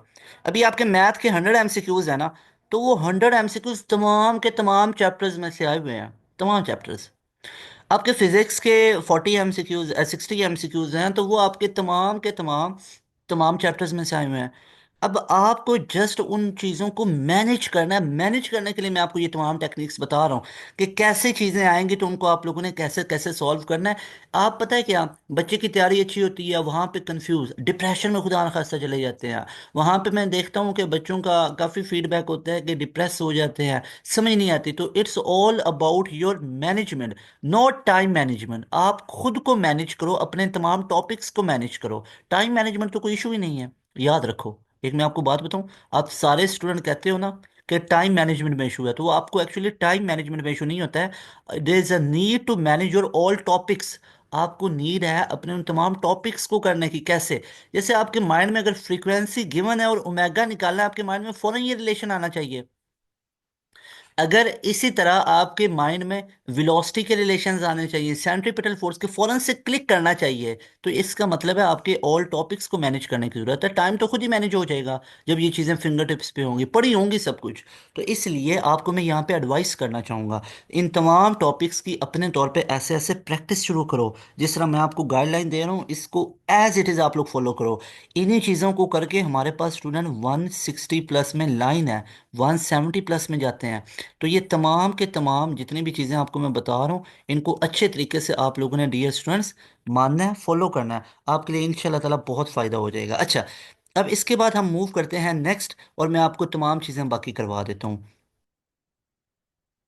डियर स्टूडेंट्स, नेक्स्ट हम मूव करते हैं, और जिस तरह मैंने आपको ये तमाम चीज़ें बताई हैं, यहाँ पे एक इम्पीडेंस कहा जाता है। इम्पीडेंस का फॉर्मूला हमारे पास क्या होता है, इसको भी आप लोगों ने याद रखना है। That is V upon I, और ये वी आर एम एस में लिया जाता है और आई भी आर एम एस में लिया जाता है। उसके बाद यहाँ पे कुछ और टेक्निकल चीज़ें, लेकिन वो कैलकुलेशन बेस में नहीं आता है। जैसे हमारे पास R L C series circuit, उसका पावर फैक्टर 1 होता है। याद रखिएगा, पावर फैक्टर निकाला जाता है कोसाइन ऑफ थीटा से। और जो R L C series circuit होता है ना, वो होता है हमारे पास रेजोनेंस के ऊपर रेजिस्टिव, और रेजिस्टिव के अंदर आपको पता है रेजिस्टेंस के अंदर वोल्टेज और करंट इन फेज होते हैं, दोनों में एंगल पाई/2 यानी 90 डिग्री होता है। और कोसाइन ऑफ, और दोनों में एंगल 0 डिग्री होता है, सॉरी। अब अगर हम बात करें वोल्टेज और करंट में, एंगल हमारे पास 0 डिग्री का होता है, और कोसाइन ऑफ जीरो कितना हो जाता है, दैट इज इक्वल टू 1। इसी तरह अगर मैं बात करूं, अगर ये सर्किट हमारे पास कैपेसिटिव होता, तो फिर इसका पावर फैक्टर 0 होना था। क्यों? क्योंकि कैपेसिटर में करंट लीड करता है, वोल्टेज लैग करता है। और यहाँ पे कितना फेज का डिफरेंस आता है, 90 डिग्री, और यू कैन से पाई/2। और कोसाइन ऑफ 90 डिग्री कितना होता है, that is equal to 0। Similarly अगर मैं कहता सर्किट हमारे पास इंडक्टिव है, तो इंडक्टिव में आपको पता है वोल्टेज लीड करता है और करंट लैग करता है by the phase difference of 90 degree, और यू कैन से पाई/2। और अगेन यहाँ पे cosine of 90 degree that will be equal to 0। तो ये तमाम की तमाम चीज़ें आप लोगों ने याद रखनी है। इसके बाद हम बात करें तो हमारे पास चैप्टर नंबर 17 आ जाता है। अगेन हमारे पास चैप्टर नंबर 17 भी बहुत इंपॉर्टेंट है। अब चैप्टर नंबर 17 के अंदर एक तो स्ट्रेस का टॉपिक आप पढ़ते हो, that is force per unit area. ये प्रेशर भी होता है, लेकिन प्रेशर हमारे पास simple force per unit area होता है, और अगर इफेक्ट ऑफ प्रेशर की बात करें तो वो स्ट्रेस हो जाता है। और इसका यूनिट और डायमेंशन सेम होता है as we have discussed in pressure, जो हम लोगों ने बेसिक क्लासेस में प्रेशर में पढ़ा हुआ है, जो कि न्यूटन पर मीटर स्क्वायर होता है। इसके बाद स्ट्रेन हमारे पास होता है, that is change in dimension upon में ओरिजिनल डायमेंशन। तो ये हमारे पास चेंज इन डायमेंशन अपॉन में ओरिजिनल डायमेंशन होता है। ये जो स्ट्रेस होती है, तीन तरह की होती है। एक लॉन्गिट्यूडनल होती है, एक लॉन्गिट्यूडनल होगी हमारे पास, और एक हमारे पास होती है दैट इज वॉल्यूमेट्रिक, और एक हमारे पास होती है दैट इज शेयर। अब लॉन्गिट्यूडनल में हमारे पास ये टेंसाइल भी हो सकती है, और हमारे पास ये कंप्रेशन भी हो सकती है। टेंसाइल होगी स्ट्रेस जब हमारे पास फोर्स पर यूनिट एरिया लगे और लेंथ में चेंज आ जाए, ठीक है। और कंप्रेशन होगी जब फोर्स पर यूनिट एरिया से लेंथ कम हो जाए, तो कंप्रेशन वॉल्यूमेट्रिक से वॉल्यूम पे लगेगी, और शेयर से शेप चेंज होगी। तो ये तमाम चीज़ें हैं, लेकिन यहाँ पे स्ट्रेन एनर्जी के रिलेटेड बड़ा एक इंपॉर्टेंट टॉपिक है, एमसीक्यूज आता है। स्ट्रेन एनर्जी हमारे पास क्या होती है, that is half F dot delta L. यहाँ पे याद रखिएगा, एक हमारे पास होता है half stress into strain square, एक ये रिलेशन होता है। और एक हमारे पास होता है हाफ इलास्टिसिटी मॉडुलस, यानी Young's modulus multiply by strain का स्केयर। तो ये तीनों रिलेशंस आप लोगों ने अच्छे से याद रखने हैं। यहाँ से आपके कैलकुलेशन बेस्ड चीज़ें हो जाएंगी, कि जो हमारे पास स्ट्रेन एनर्जी होती है, ये हमारे पास स्ट्रेन एनर्जी ये डायरेक्टली प्रोपोर्शनल होती है स्ट्रेस के। स्ट्रेन एनर्जी हमारे पास से डायरेक्टली प्रोपोर्शनल होती है स्ट्रेन के स्केयर के। और जो हमारे पास स्ट्रेन एनर्जी होती है डायरेक्टली प्रोपोर्शनल होती है यंग्स मॉडुलस के भी। तो ये तमाम की तमाम चीज़ें भी आप लोगों ने याद रखनी है। अब डिफरेंट आपको वैल्यूज़ दे के यहाँ से स्ट्रेन एनर्जी पूछी जाए, you can use these relations. इसके बाद चैप्टर नंबर 18 हमारे पास बहुत इंपॉर्टेंट है। अब चैप्टर नंबर 18 आपको पता है रेक्टिफिकेशन और उसके रिलेटेड आ जाता है। तो यहाँ पे याद रखिएगा, रेक्टिफिकेशन एक हाफ वेव रेक्टिफिकेशन होती है, और एक हमारे पास फुल वेव रेक्टिफिकेशन होती है, और एक सेंटर टैप रेक्टिफिकेशन होती है, जो कि फुल वेव रेक्टिफिकेशन की एक टाइप होती है। हाफ वेव में हाफ वेव को डी जो एसी की हाफ वेव होती है उसको रेक्टिफाई किया जाता है। मान लो ये हमारे पास एसी सिग्नल है, और इसको डीसी में कन्वर्ट करना है, तो सिर्फ एक वेव ही हमारे पास रेक्टिफाई रेक्टिफाई होगी, दूसरी नहीं होगी। यहाँ पे फ्रीक्वेंसी की वैल्यू सिंगल है और यहाँ पे डीसी में भी फ्रीक्वेंसी सिंगल है। तो input frequency will be equal to output frequency. Input frequency अगर 50 की होगी तो आउटपुट भी हमारे पास सेम होगी। इसके बाद अगर मैं फुल वेव रेक्टिफिकेशन में बात करूं तो यहाँ पे हमारे पास एक सेंटर टैप होता है। जैसे हमारे पास ये एसी का सिग्नल है, इसको आपने कन्वर्ट कर दिया किसके अंदर, एक डीसी के सिग्नल के अंदर। तो यहाँ पे भी याद रखिएगा, जब ये पहला हाफ हमारे पास होता है तो उसमें एसी का पहला हाफ भी रेक्टिफाई हो जाता है और उसके बाद दूसरा हाफ भी हो जाता है। तो इनपुट फ्रीक्वेंसी तो हमारे पास कितनी है, ये तो सिंगल है, लेकिन आउटपुट फ्रीक्वेंसीज आपको दो मिल रही हैं, एक यहाँ पे मिली और एक यहाँ पे मिली। याद रखिएगा एसी के अंदर एक फ्रीक्वेंसी काउंट होती है एक क्रेस्ट और एक ट्रफ के मिलने से। डीसी में ये पल्सेस होती हैं, पल्सेस एक दो तीन, ऐसा नहीं होगा दो पल्सेस मिलके एक फ्रीक्वेंसी। तो यहाँ पे ये एक फ्रीक्वेंसी काउंट होगी और यहाँ पे ये दूसरी फ्रीक्वेंसी काउंट होगी। तो आई कैन से कि जो हमारे पास आउटपुट फ्रीक्वेंसी है ये डबल है, तो two time of input frequency है बिल्कुल। या आप इसको ऐसे भी तो लिख सकते हो कि input frequency is half of output frequency. तो याद रख लो, अगर इनपुट फ्रीक्वेंसी आपके पास 50 की है तो आउटपुट फ्रीक्वेंसी आपके पास 100 की होगी। ठीक है, ये चीज़ें भी आप लोगों ने एज इट इज़ याद रखनी है। अच्छा जी, इसके बाद हम नेक्स्ट मूव कर लेते हैं, तो हमारे पास आ जाता है दैट इज चैप्टर नंबर 19।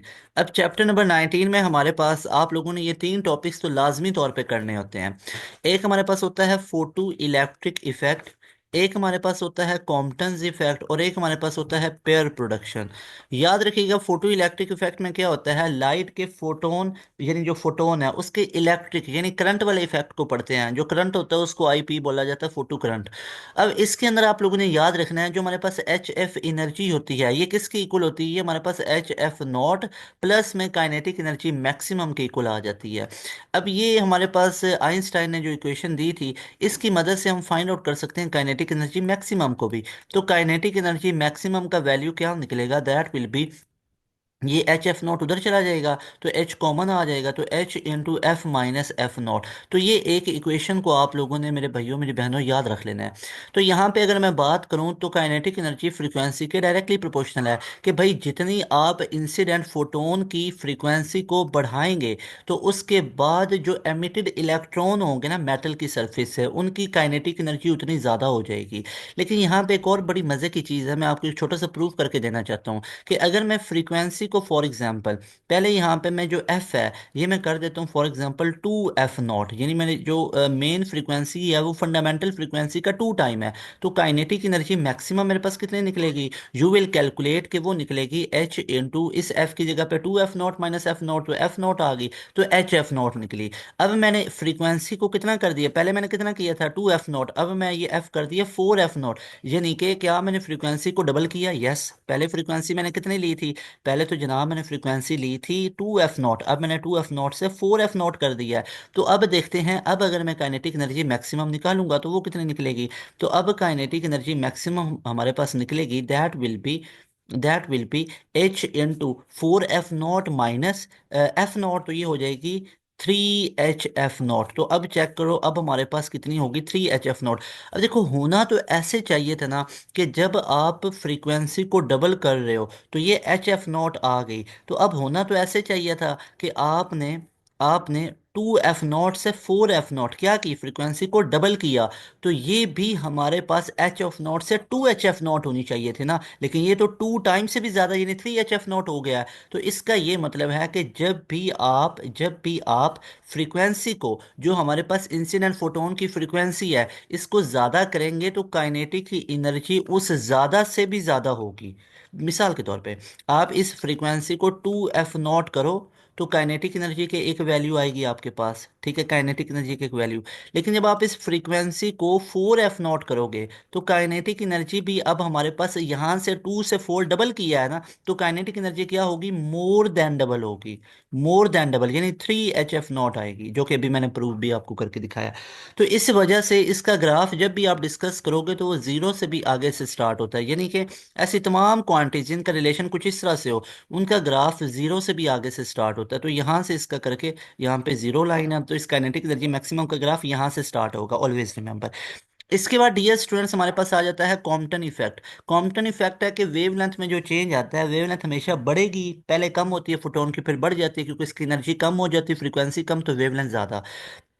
ये कॉम्पटन इफेक्ट है। तो यहाँ पे हमारे पास जो कॉम्पटन शिफ्ट है, delta lambda is equal to H upon M not C into one minus cosine of theta. ये कॉम्पटन शिफ्ट और कॉम्पटन वेवलेंथ के दरमियान में एक हमारे पास रिलेशन है।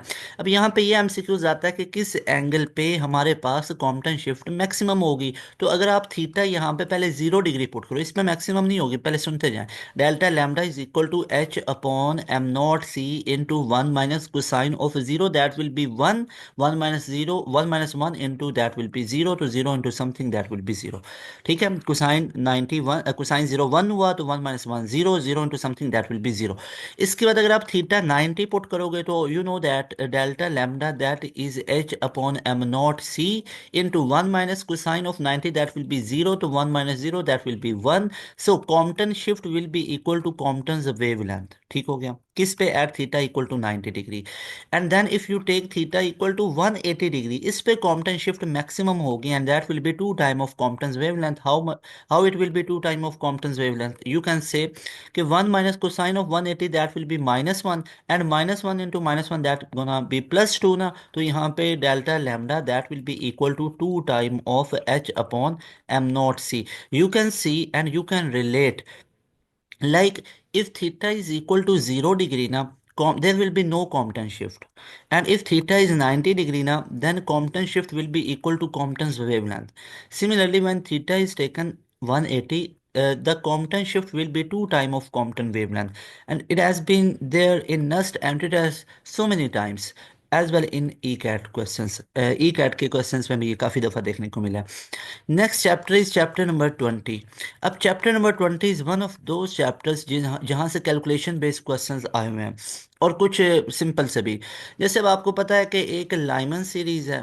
अब सबसे पहले आप लोगों ने तो इनको याद रख लेना, लाइमन सीरीज है, एक हमारे पास बाल्मर सीरीज होती है हाइड्रोजन स्पेक्ट्रम में, एक हमारे पास पास्चन सीरीज होती है, एक हमारे पास ब्रैकेट सीरीज होती है, एक हमारे पास पी फंड सीरीज होती है, और एक हमारे पास सम फ्रीज होती हैं। इसके बाद भी हमारे पास कंप्लीट चलती जाती हैं, लेकिन यहाँ तक देखिएगा, लाइमन किस रीजन में जाएगा, अल्ट्रा वॉयलेट रीजन में। बार्मर सीरीज की स्पेक्ट्रल लाइंस कहाँ पे जाएगी, विजिबल रीजन में, और इन तमाम की इंफ्रारेड में जाएगी। ये एक तो एमसीक्यूज आप लोगों ने ये याद रखना है। दूसरा, इनकी जो फ्रीक्वेंसीज होती हैं, जो इनकी आप वेव लेंथ है वो मैयर कर सकते हो by Rydberg equation, that is 1/लैम्डा equal to R H into one minus N square -1 upon P square. ठीक है, वन माइनस, इसको n1 स्केयर कह लो और इसको आप n2 स्केयर कह लो, ये ज़्यादा आसान होगा, जैसे वो नस्ट के अंदर देता है। जैसे 1/n1 स्केयर -1/n2 स्केयर। अब n1 हमारे पास क्या होगा, n1 हमारे पास लोअर शेल होगा, जहाँ से इलेक्ट्रॉन जाएगा, ये 1/p स्केयर -1/n स्केयर होगा। या इसको लिख लो, n1 लोअर शेल है और n2 हमारे पास हायर शेल होगा। अब अगर मैं बात करूं लाइमन के लिए, लाइमन के लिए n1 जो होगा ना, n1 ये आपके पास फिक्स रहेगा, और n1 आपके पास कितना रहेगा कि इलेक्ट्रॉन ने पहले शेल में ही आना है, कहाँ से, दूसरे तीसरे से जंप करके। बाल्मर में n1 जो होगा ये हमारे पास कितना हो जाएगा, ये 2 फिक्स हो जाता है, आएगा दूसरे शेल में ही इलेक्ट्रॉन डी एक्साइड होके। पास्चन में n1 आपके पास 3 फिक्स हो जाता है, और इसी तरह आपके पास ब्रैकेट में जो n1 है ये आपके पास 4 फिक्स हो जाता है। पी फंड में n1 आपके पास 5 फिक्स हो जाता है, और हम फ्रीज में n1 इक्वल टू 6 हो जाता है। और हायर शेल इसमें क्या होगा, इसमें होगा n2 ग्रेटर देन 1, इसमें n2 क्या होगा, ग्रेटर देन 2, और इसमें n2 क्या होगा, ग्रेटर देन 3। और ये बाल्मर का आया हुआ था कि n2 का वैल्यू क्या होगा, that will be greater than 2, as it is MCQs as it is ये आया हुआ था। इसके बाद अगर मैं बात करूं तो यहाँ पे चैप्टर नंबर 21 आ जाता है। अब जो हमारे पास चैप्टर नंबर 21 है डियर स्टूडेंट्स, उसके अंदर जस्ट थ्योरेटिकल बेस्ड चीज़ें ज़्यादा पूछी जाती है। वैसे भी ओवरऑल मैंने आपको बताया हुआ कई दफ़ा, और आपको ये चीज़ आइडिया भी होगी कि 70 to 75% या 80% तक नस्ट के अंदर थ्योरेटिकल बेस्ड चीज़ें आती हैं। याद रखो, ऐसा नहीं होता है कि सिंगल स्टेप का कोई क्वेश्चन आप उसको न्यूमेरिकल बेस कंसिडर करोगे। फॉर एग्जांपल, एक छोटा सा रिलेशन अगर देखना है, डायरेक्ट प्रोपोर्शन या इनवर्स प्रोपोर्शन, तो वो आप काउंट करो, वो न्यूमेरिकल बेस नहीं, वो थ्योरेटिकल बेस होता है। तो थ्योरेटिकल बेस मैक्सिमम पोर्शन होता है अबाउट 25 to 30%। ये हमारे पास कैलकुलेशन बेस आ जाता है, जिसमें छोटी मोटी कैलकुलेशन आ जाती है या थोड़ी सी लेंथी भी आ जाती हैं। ठीक है, मैथ की बात करें तो मैथ तो फिर है ही कैलकुलेशन बेस ना, और उसके अंदर कैलकुलेशन बेस्ड चीज़ें ज़्यादा होती हैं। फिजिक्स की अगर मैं बात करूँ तो ये रेशो है, मैथ तो फिर है ही कैलकुलेशन, लेकिन उसमें भी सिंपल थ्योरेटिकल बेस चीज़ें आ जाती हैं।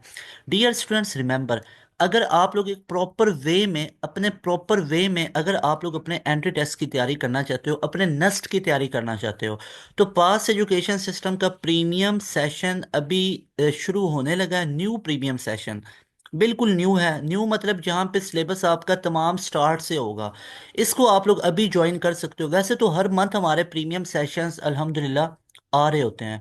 ये वाला जो प्रीमियम सेशन है ये स्पेशली डिज़ाइन किया गया आपके नस्ट के NET 2 के लिए।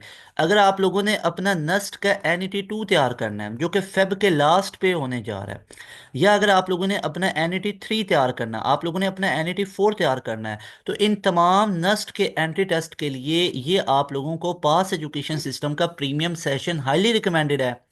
इस एक नंबर पे कांटेक्ट करके आप अपनी सीट को रिजर्व कर सकते हो। इसमें अगर मैं आपको थोड़ा सा बताऊं कि पास एजुकेशन सिस्टम का नस्ट में क्या ट्रैक रिकॉर्ड है, पास एजुकेशन सिस्टम को क्यों चूज करना चाहिए नस्ट के लिए, तो पहली तो चीज़ है, आप अभी ऊपर स्क्रीन पे भी नंबर शो हो रहा है, ये वाला नंबर भी अभी आप नोट कर लो, 0304066600। बहुत फ़ायदा आपको होगा। जस्ट 6,000 में मैं कुछ चीज़ें आपसे बताना चाहता हूँ। एक तो ये आपने रजिस्ट्रेशन करनी है 15 जनवरी से पहले पहले। जो हमारा ये न्यू सेशन स्टार्ट हो रहा है, इंशाल्लाह इंशाल्लाह ताला 15 जनवरी से न्यू क्लासेस स्टार्ट होंगी, और जिसमें तमाम सिलेबस आपको कवर करवाया जाएगा। अब यहाँ पे कुछ चीज़ें आपको मैं बताना चाहता हूँ, हमारे एडवांस फीचर्स क्या क्या है। एक तो डियर स्टूडेंट्स, आपको जस्ट 6,000 पे करना है, और ये जस्ट आप लोगों को वन टाइम पे करना है। कोई ये पर मंथ फीस नहीं है, कोई ये 2 महीने, 3 महीने या 4 महीने या 6 महीने या साल की फीस नहीं है। टिल योर एडमिशंस है। देखो, पास एजुकेशन सिस्टम आपके लिए शुरू से इतनी चीज़ें लेके आ रहा है ना, कि आप देखोगे तो बिल्कुल फ्री ऑफ कॉस्ट भी यूट्यूब पे अपलोड कर रहे होते हैं, लेकिन वो जो यूट्यूब पे रिकॉर्डिंग अपलोड करते हैं वो अब आपकी पुरानी हो रही हैं। मतलब अभी आपको अपडेटेड, अभी नस्ट का NET 2 कैसा होगा, उसमें क्वेश्चंस कैसे आएंगे, जो NET 1 के क्वेश्चंस थे तमाम के तमाम अल्हम्दुलिल्लाह हमारे पास मौजूद हैं। हमने पूरा क्वेश्चन बैंक इकट्ठा कर रखा है, तो वो आपको हमारे सेशन में करवाए जाएंगे। ना सिर्फ ये भी NET 1 2024 का, एज वेल 23 में जितने NETs हुए आपके, 22 में जितने हुए, 21 में जितने हुए, तो वो तमाम के तमाम प्रीवियस ईयर्स के जितने NETs वगैरह हुए, वो तमाम पास्ट पेपर आपको करवाए जाएंगे, टॉपिक वाइज पास्ट पेपर आपको करवाए जाएंगे। तो ये जस्ट 6,000 वन टाइम पे करना है, आपको हमारे सेशन में इनरोलमेंट मिल जाएगी।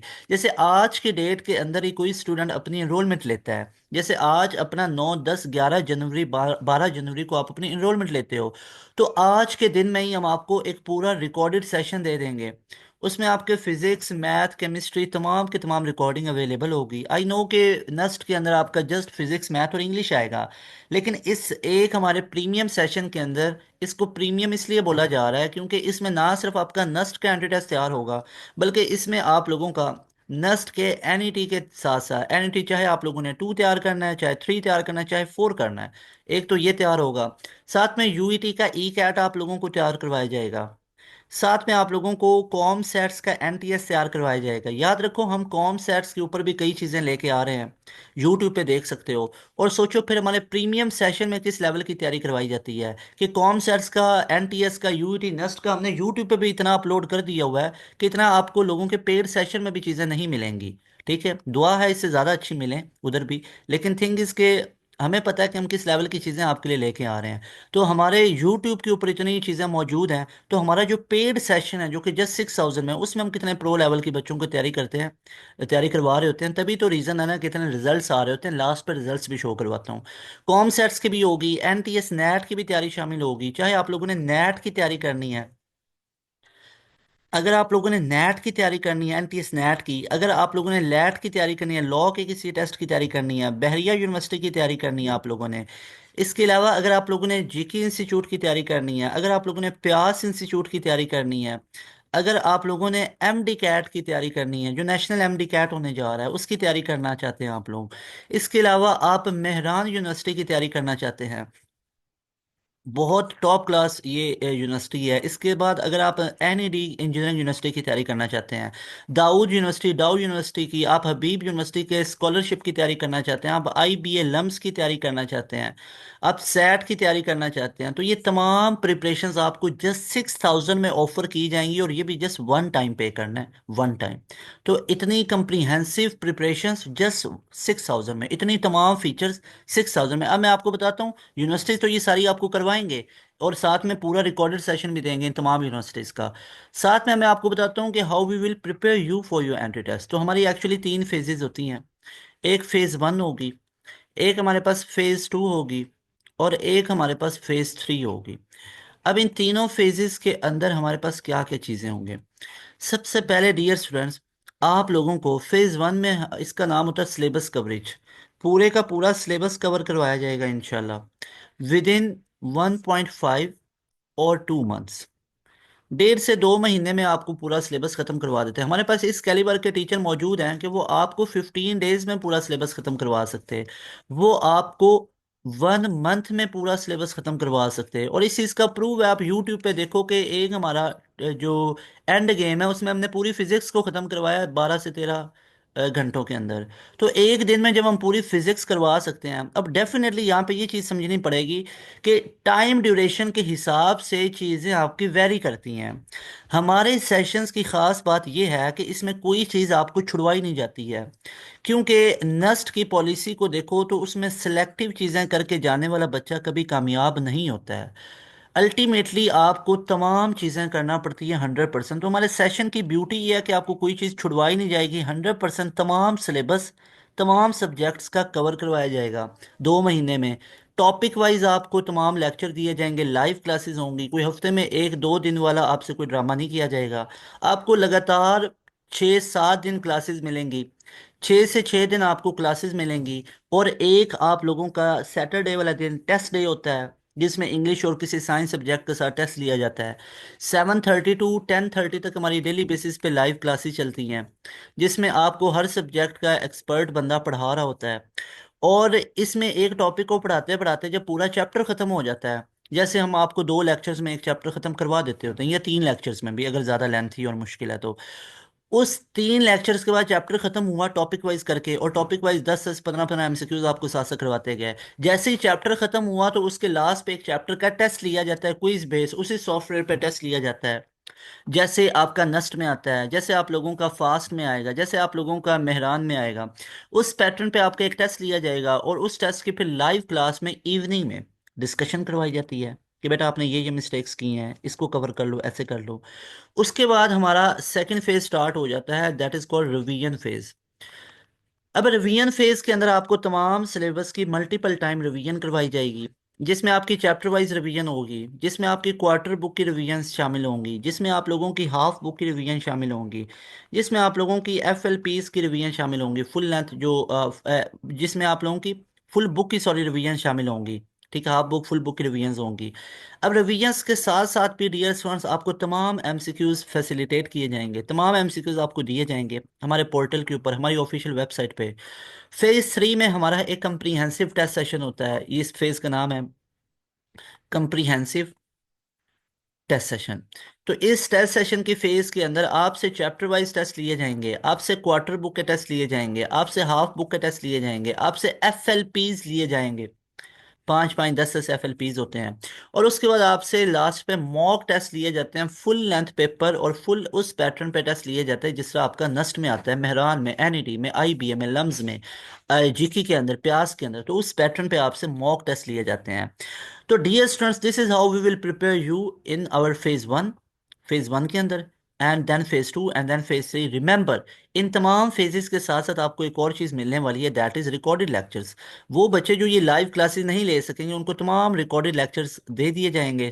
आते आज की डेट में आप लोगों ने एनरोलमेंट ली, आज की डेट में ही आपको तमाम रिकॉर्डेड लेक्चर्स दे दिए जाएंगे, जिसमें ये तमाम के तमाम आपके सिलेबस कवरेज के लेक्चर्स होंगे, साथ में lecture notes, PDF, test, worksheets होंगी, रिवीजन के रिलेटेड आप लोगों के वीडियो लेक्चर्स होंगे, और टेस्ट सेशन आपको एक दे दिया जाता है। डियर स्टूडेंट्स, ये तमाम चीज़ें आप लोगों को कोई लाखों में फीस नहीं है, कोई इतनी हज़ारों में फीस नहीं है, जस्ट आप लोगों की 6,000 है। तो इतनी कम फी में आपको पास एजुकेशन सिस्टम ये तमाम चीज़ें फैसिलिटेट कर रहा है। तो मस्ट ज्वाइन दिस सेशन, और ये सेशन आपके लिए हाईली रिकमेंडेड है। अब मैं आपको शो करता हूँ कि पास एजुकेशन सिस्टम के रिजल्ट्स क्या क्या रहे हैं। तो यहाँ पे सबसे पहले इस नंबर को अगेन लिख रहा हूँ, 0304 0 666 0 इस नंबर को अभी आप लोग नोट कर लें, अभी ही वीडियो को पॉज करके आप स्क्रीनशॉट इसका ले लें और इस नंबर पे कांटेक्ट करें कि हमें बताया गया था, इस नंबर पे कांटेक्ट करें और आपकी सीट को रिजर्व कर लिया जाएगा। अल्हम्दुलिल्लाह ऑल ओवर द पाकिस्तान हमारे पास स्टूडेंट आ रहे होते हैं और हमारे पास लिमिटेड स्लॉट्स होती हैं और उसके बाद फिर हम अपने स्टूडेंट्स को कहते हैं कि आप नेक्स्ट सेशन में ही आइएगा। तो उससे पहले पहले यानी 15 जनवरी से पहले पहले आप लोगों ने इनरोलमेंट ले लेनी है, क्योंकि 15 जनवरी से हमारी क्लासेस का आगाज़ हो जाएगा और जो बच्चे इनरोल होंगे हम उन्हीं को लेके आगे फिर चलेंगे। तो आपको फिर एक महीना अगर खुदा न खासा वेट ना करना पड़े, तो इसके लिए आप लोग अभी सीट्स हैं, आप लोग इनरोलमेंट ले सकते हो। नो आई शो के पास एजुकेशन सिस्टम के ट्रैक रिकॉर्ड्स क्या क्या हैं, कैसे कैसे हमारे रिजल्ट्स आए हुए हैं। डियर स्टूडेंट्स, यहाँ पे आप देख सकते हो कि अल्हम्दुलिल्लाह पास एजुकेशन सिस्टम के जो 5,000 प्लस पासियंस हैं उनके top of the line university में सिलेक्शन हुई साल 2024 के अंदर। इसके बाद अगर मैं आप लोगों को यहाँ पे रिजल्ट्स वगैरह अपने शो करता जाऊँ कि हमारे कैसे कैसे रिजल्ट्स रहे हैं, तो वो आप लोग यहाँ पे देखते जाएंगे कि आप देखेंगे कि हमारे रिजल्ट्स हमेशा से टॉप ऑफ द लाइन है। अब यहाँ पे अगर मैं बात करूँ तो 1,000 के करीब, 1,000 प्लस हमारे स्टूडेंट एडमिशन लिया किसके अंदर, नस्ट के अंदर। अब इसके बाद नस्ट में 1,000 से ज़्यादा बच्चे, सिर्फ 2024 की बात कर रहा हूँ, हमारे बच्चों की सिलेक्शन हुई। अब इसमें आप देख सकते हो मेरिट पोजीशन, डियर स्टूडेंट्स आप नस्ट में भी टॉप कर लो, उसके बाद यू नेवर नो कि आपकी मेरिट पोजीशन पहली बने या ना बने। मेरिट पोजीशन तो आपको पूरा एक आपका एग्रीगेट कैलकुलेट होता है उसके बाद पता चलता है। तो अल्हम्दुलिल्लाह पास एजुकेशन सिस्टम ने ना सिर्फ नस्ट के एनईटी 1 में टॉप किया, पहली पोजीशन ली, ना सिर्फ एनईटी 2 में किया बल्कि एनईटी 3 में भी टॉप किया और साथ में पहली मेरिट पोजीशन भी हमारे पास मौजूद है। आप देख सकते हो अल्हम्दुलिल्लाह। ये इस स्टूडेंट शहजादा, हमारा स्टूडेंट बहुत ही ब्रिलियंट, मोहम्मद अब्दुल्ला खान पहली मेरिट पोजीशन लेके आया। इसके बाद अगर मैं आपको बाकी रिजल्ट्स वगैरह शो करता जाऊं तो आप ये तमाम रिजल्ट्स देख सकते हो कि नस्ट के अंदर 12th मेरिट पोजीशन भी हमारे स्टूडेंट की मौजूद है, मोहम्मद हमजा काशिफ। कंप्यूटिंग और इंजीनियरिंग प्रोग्राम्स के अंदर ये स्टूडेंट इसका हुआ, मतलब इंजीनियरिंग और कंप्यूटिंग रिलेटेड। यहाँ पे ये मोहम्मद हमजा मेरिट पोजीशन 27 का भी रिकॉर्ड हमारे पास मौजूद है, आप देख सकते हो अल्हम्दुलिल्लाह। इसके बाद आपको मैं तमाम चीज़ें दिखाऊं तो यहाँ पे आप देख सकते हो 31st मेरिट पोजीशन भी हमारे पास मोहम्मद उमर, ये हमारा NET 2 का टॉपर था। फिर आयशा महीन है, इनकी 43rd मेरिट पोजीशन आ रही है। ये रिजल्ट देखो, 169 हमारा NET का टॉपर ये मौजूद है। मैं प्रीवियस आपको रिजल्ट दिखा रहा हूँ, ये 168 का रिजल्ट हमारे पास मौजूद है। 160 प्लस तो लाइन लगी हुई है, 150 प्लस लाइन लगी हुई है, हमजा शाहिद 153 आए हुए हैं। इसके बाद अगर आप देखो तो 158 मोहम्मद मुअज्जम शफीक के हैं। इसके बाद नेक्स्ट मैं सिर्फ ये 2024 के आपको दिखा रहा हूँ रिजल्ट्स, जो अभी अभी आप लोगों के NET 1 2 3 हुए हैं, 4 हुए हैं। इसके बाद 155 देखो, और ये बिल्कुल आप लोगों को, मैं कोई बिल्कुल ही ये आप लोगों को 10 से 15% रिजल्ट दिखा रहा हूँ, बाकी जो इतनी लाइनें लगी हुई हैं 150 और 147 8 में, वो तो मैं दिखा नहीं रहा, मैं सिर्फ 150 प्लस वाले वो भी आपको 20 30% तक दिखा रहा हूँ। फिर 154 है, आप देखते जाएं, ये रिजल्ट्स देखें, ये पास एजुकेशन सिस्टम के स्टूडेंट के ओरिजिनल रिजल्ट्स हैं। फिर देखें माज हुसैन के, यहाँ पे मार्क्स देखें। इसके बाद आप यहाँ पे देखें उज़ैफ़ा अज़हर हैं, इनके 152 मार्क्स आए हुए हैं। इसके बाद यहाँ पे 143 हैं शहजाद अहमद के, इनका भी एडमिशन हो गया नस्ट के अंदर। इसके 154 हैं यहाँ पे अली अकबर, इनके 154 हैं। तो ये इस तरह आप देखो। फिर 168 मोहम्मद हमजा काशिफ, एक और हमजा था उसके 168 थे, इसके भी 168 हैं। इसके बाद 150 हैं आइमा अजीम है इनके। और इसके बाद आप देखोगे तो ये मोहम्मद, ये जो मैं पहले वाले की बात कर रहा था 168 जिसके हैं, तो वो ये है। एक 169 वाला है। फिर 145 हैं असजिद सदीक हैं, इनके 145 हैं। इसके 148 है मोहम्मद उमर इरफान, यहाँ पे देखो। तो ये तमाम रिजल्ट्स अल्हम्दुलिल्लाह पास एजुकेशन सिस्टम के पास मौजूद हैं नस्ट के। तो इतनी कम फी में इतने तगड़े फीचर देना, तो उसके बाद रिजल्ट्स तो इस तरह निकलता है। हर वो बच्चा जो इतने अफोर्ड नहीं कर सकता फ़ी वगैरह ऑफलाइन कोचिंग में या ऑनलाइन कोचिंग में भी महंगी महंगी वो अफोर्ड नहीं कर सकता, तो उनके लिए ये बेस्ट एग्जांपल है। ये तमाम स्टूडेंट उनके लिए एक बेस्ट एडवाइस है। और पास एजुकेशन सिस्टम का ये आप लोगों को चैनल और ये आप लोगों को प्रीमियम सेशन ये हाईली रिकमेंडेड है, इसके साथ कनेक्टेड रहें। आप लोगों की कमाल की तैयारी हो जाएगी नस्ट के अंदर। इससे बढ़ के मुझे फीचर्स दिखाएं आप लोग। अब यूईटी में आप किसी भी top of the line university के रिजल्ट में हमें फीचर दिखाएं। सबसे ज़्यादा हमारे स्टूडेंट की सक्सेस रेशियो होती है, अल्हम्दुलिल्लाह दुआ है तमाम जितने लोग करवा रहे हैं उनकी भी सक्सेस रेशियोज ऐसे ही जाएं। यहाँ पे यूईटी में देखो तो 312 ये हमारे पास मौजूद हैं, 300+, फिर 295 है। ये यूईटी के एक राउंड के मैं आपको दिखा रहा हूँ, यूईटी ने 2 राउंड लिए थे। उसके बाद 293 हैं, ये सब BScs में बैठे हुए हैं। यूईटी से इलेक्ट्रिकल इंजीनियरिंग कर रहे हैं, मैकेनिकल इंजीनियरिंग कर रहे हैं। तो ये तमाम इंजीनियरिंग के अंदर इन तमाम स्टूडेंट का हुआ है। यहाँ पे देख सकते हो 285 हैं ख्वाजा फैज़ान इजाज़ के। इसके बाद यहाँ पे हाशिर हैं, इनके 276 हैं। और इन तमाम का अभी यहाँ पे मैं आपको बताता जाऊँ ना, तो आप लोग ये देखते जाएं कि यहाँ पे ये 264 हमारे पास हैं, फिर 251 है हमारे पास, 253 हैं। तो ये तमाम रिजल्ट्स अल्हम्दुलिल्लाह पास एजुकेशन सिस्टम के पास मौजूद हैं, आप यहाँ पे देख सकते हो। इसके बाद यहाँ पे अगर मैं बात करूँ तो ये काशिफ रऊफ है, इनके यहाँ पे 237 का रिजल्ट हमारे पास मौजूद है। तो इसको मैं आगे आगे करके आपको दिखा देता हूँ कि क्या क्या रिजल्ट्स हमारे पास आए हैं। फास्ट में देखें जी, फास्ट में अल्हम्दुलिल्लाह हमारे स्टूडेंट का 90.84 का एग्रीगेट मौजूद है। 90.84% का एग्रीगेट मौजूद है। और ये स्टूडेंट अल्हम्दुलिल्लाह BScs फास्ट इस्लामाबाद से कर रहा है, मोहम्मद मंसूर अली। इसके अलावा आप फास्ट का और रिजल्ट देखेंगे तो हमारे पास 87.30 शहजाद अहमद है। फास्ट NU टेस्ट बेस पे कितने आए। फिर दोबारा टेस्ट की बेस पे 87.13 अब्बास आलमगीर के रिजल्ट है। फिर लिशबा नासिर है, इनके 85.79 है। ये भी BSSC सॉफ्टवेयर इंजीनियरिंग कर रही हैं। फिर 84.18 मोहम्मद हमजा काशिफ जो हमारा NT3 का टॉपर है। 2000 से ज़्यादा हमारे NTS नेट के थ्रू सिलेक्शन हुई है। NTS नेट में देखो 92, 93, 94, 95 में, ये तो पुराने आपको रिजल्ट दिखा रहा हूँ ना जो अभी बाद में हमारे पास आए हैं। आप सक्सेस स्टोरीज में जाके देखिएगा, ये तो पुरानी वीडियो के रिजल्ट्स आपको दिखा रहा हूँ। तो ये देखें 99.95 परसेंटाइल हमारे पास मौजूद है, परसेंटाइल मौजूद है हमारे पास। इसके बाद 503 के करीब हमारे स्टूडेंट कॉम सेट्स में गए हुए हैं। कॉम सेट्स की अगर बात करूँ 234 के करीब प्यास यूनिवर्सिटी के अंदर हमारे स्टूडेंट गए हैं। इसके अलावा ITU में 207 के करीब गए हैं। IIT की बेस्ट यूनिवर्सिटी है, बहुत अच्छा स्टडी इन्वायरमेंट है। जीके के अंदर 129, बाद में बहुत स्टूडेंट ने बताया था लेकिन तब तक रिजल्ट कंपाइल कर चुके थे। एयर की बात करें तो 112 के करीब हमारे स्टूडेंट एयर यूनिवर्सिटी में गए हुए हैं। फिर ये स्टूडेंट के फीडबैक हैं, जिसकी पहली मेरिट पोजीशन आई थी, ये मोहम्मद अब्दुल्ला, ये वो है। तो dear students, this is Pass Education System, जहाँ पे आपको ये तमाम फीचर्स मिलेंगे और आप लोगों को ये तमाम की तमाम प्रिपरेशंस करवाई जाती हैं। तो आप लोगों को ये पास एजुकेशन सिस्टम का प्रीमियम सेशन हाईली रिकमेंडेड है, लाजमी तौर पे ज्वाइन कर लें। चाहे आप लोगों ने नस कैनिटी 2 करना है, 3 करना है, 4 करना है। तो इंशाल्लाह ताला मिलेंगे नई वीडियो में नए कंटेंट के साथ। तो आई होप आप लोगों को ये लेक्चर भी समझ आया होगा, फ़ायदा हुआ होगा। वन शॉट था, मैंने आप लोगों से प्रॉमिस किया हुआ था ना कि आप लोगों से ये मैं तमाम चीज़ें डिस्कस करूंगा। जैसे आपके लिए पहले नस्ट का मैंने क्या किया, पार्ट वन का जो फिजिक्स है ना, उसमें से जितने न्यूमेरिकल बेस आते हैं वो मैंने आपको तमाम वन शॉट में करवाए। वो वीडियो भी जाके लाजमी तौर पे देखिएगा, यूट्यूब के ऊपर पास एजुकेशन सिस्टम लिखें।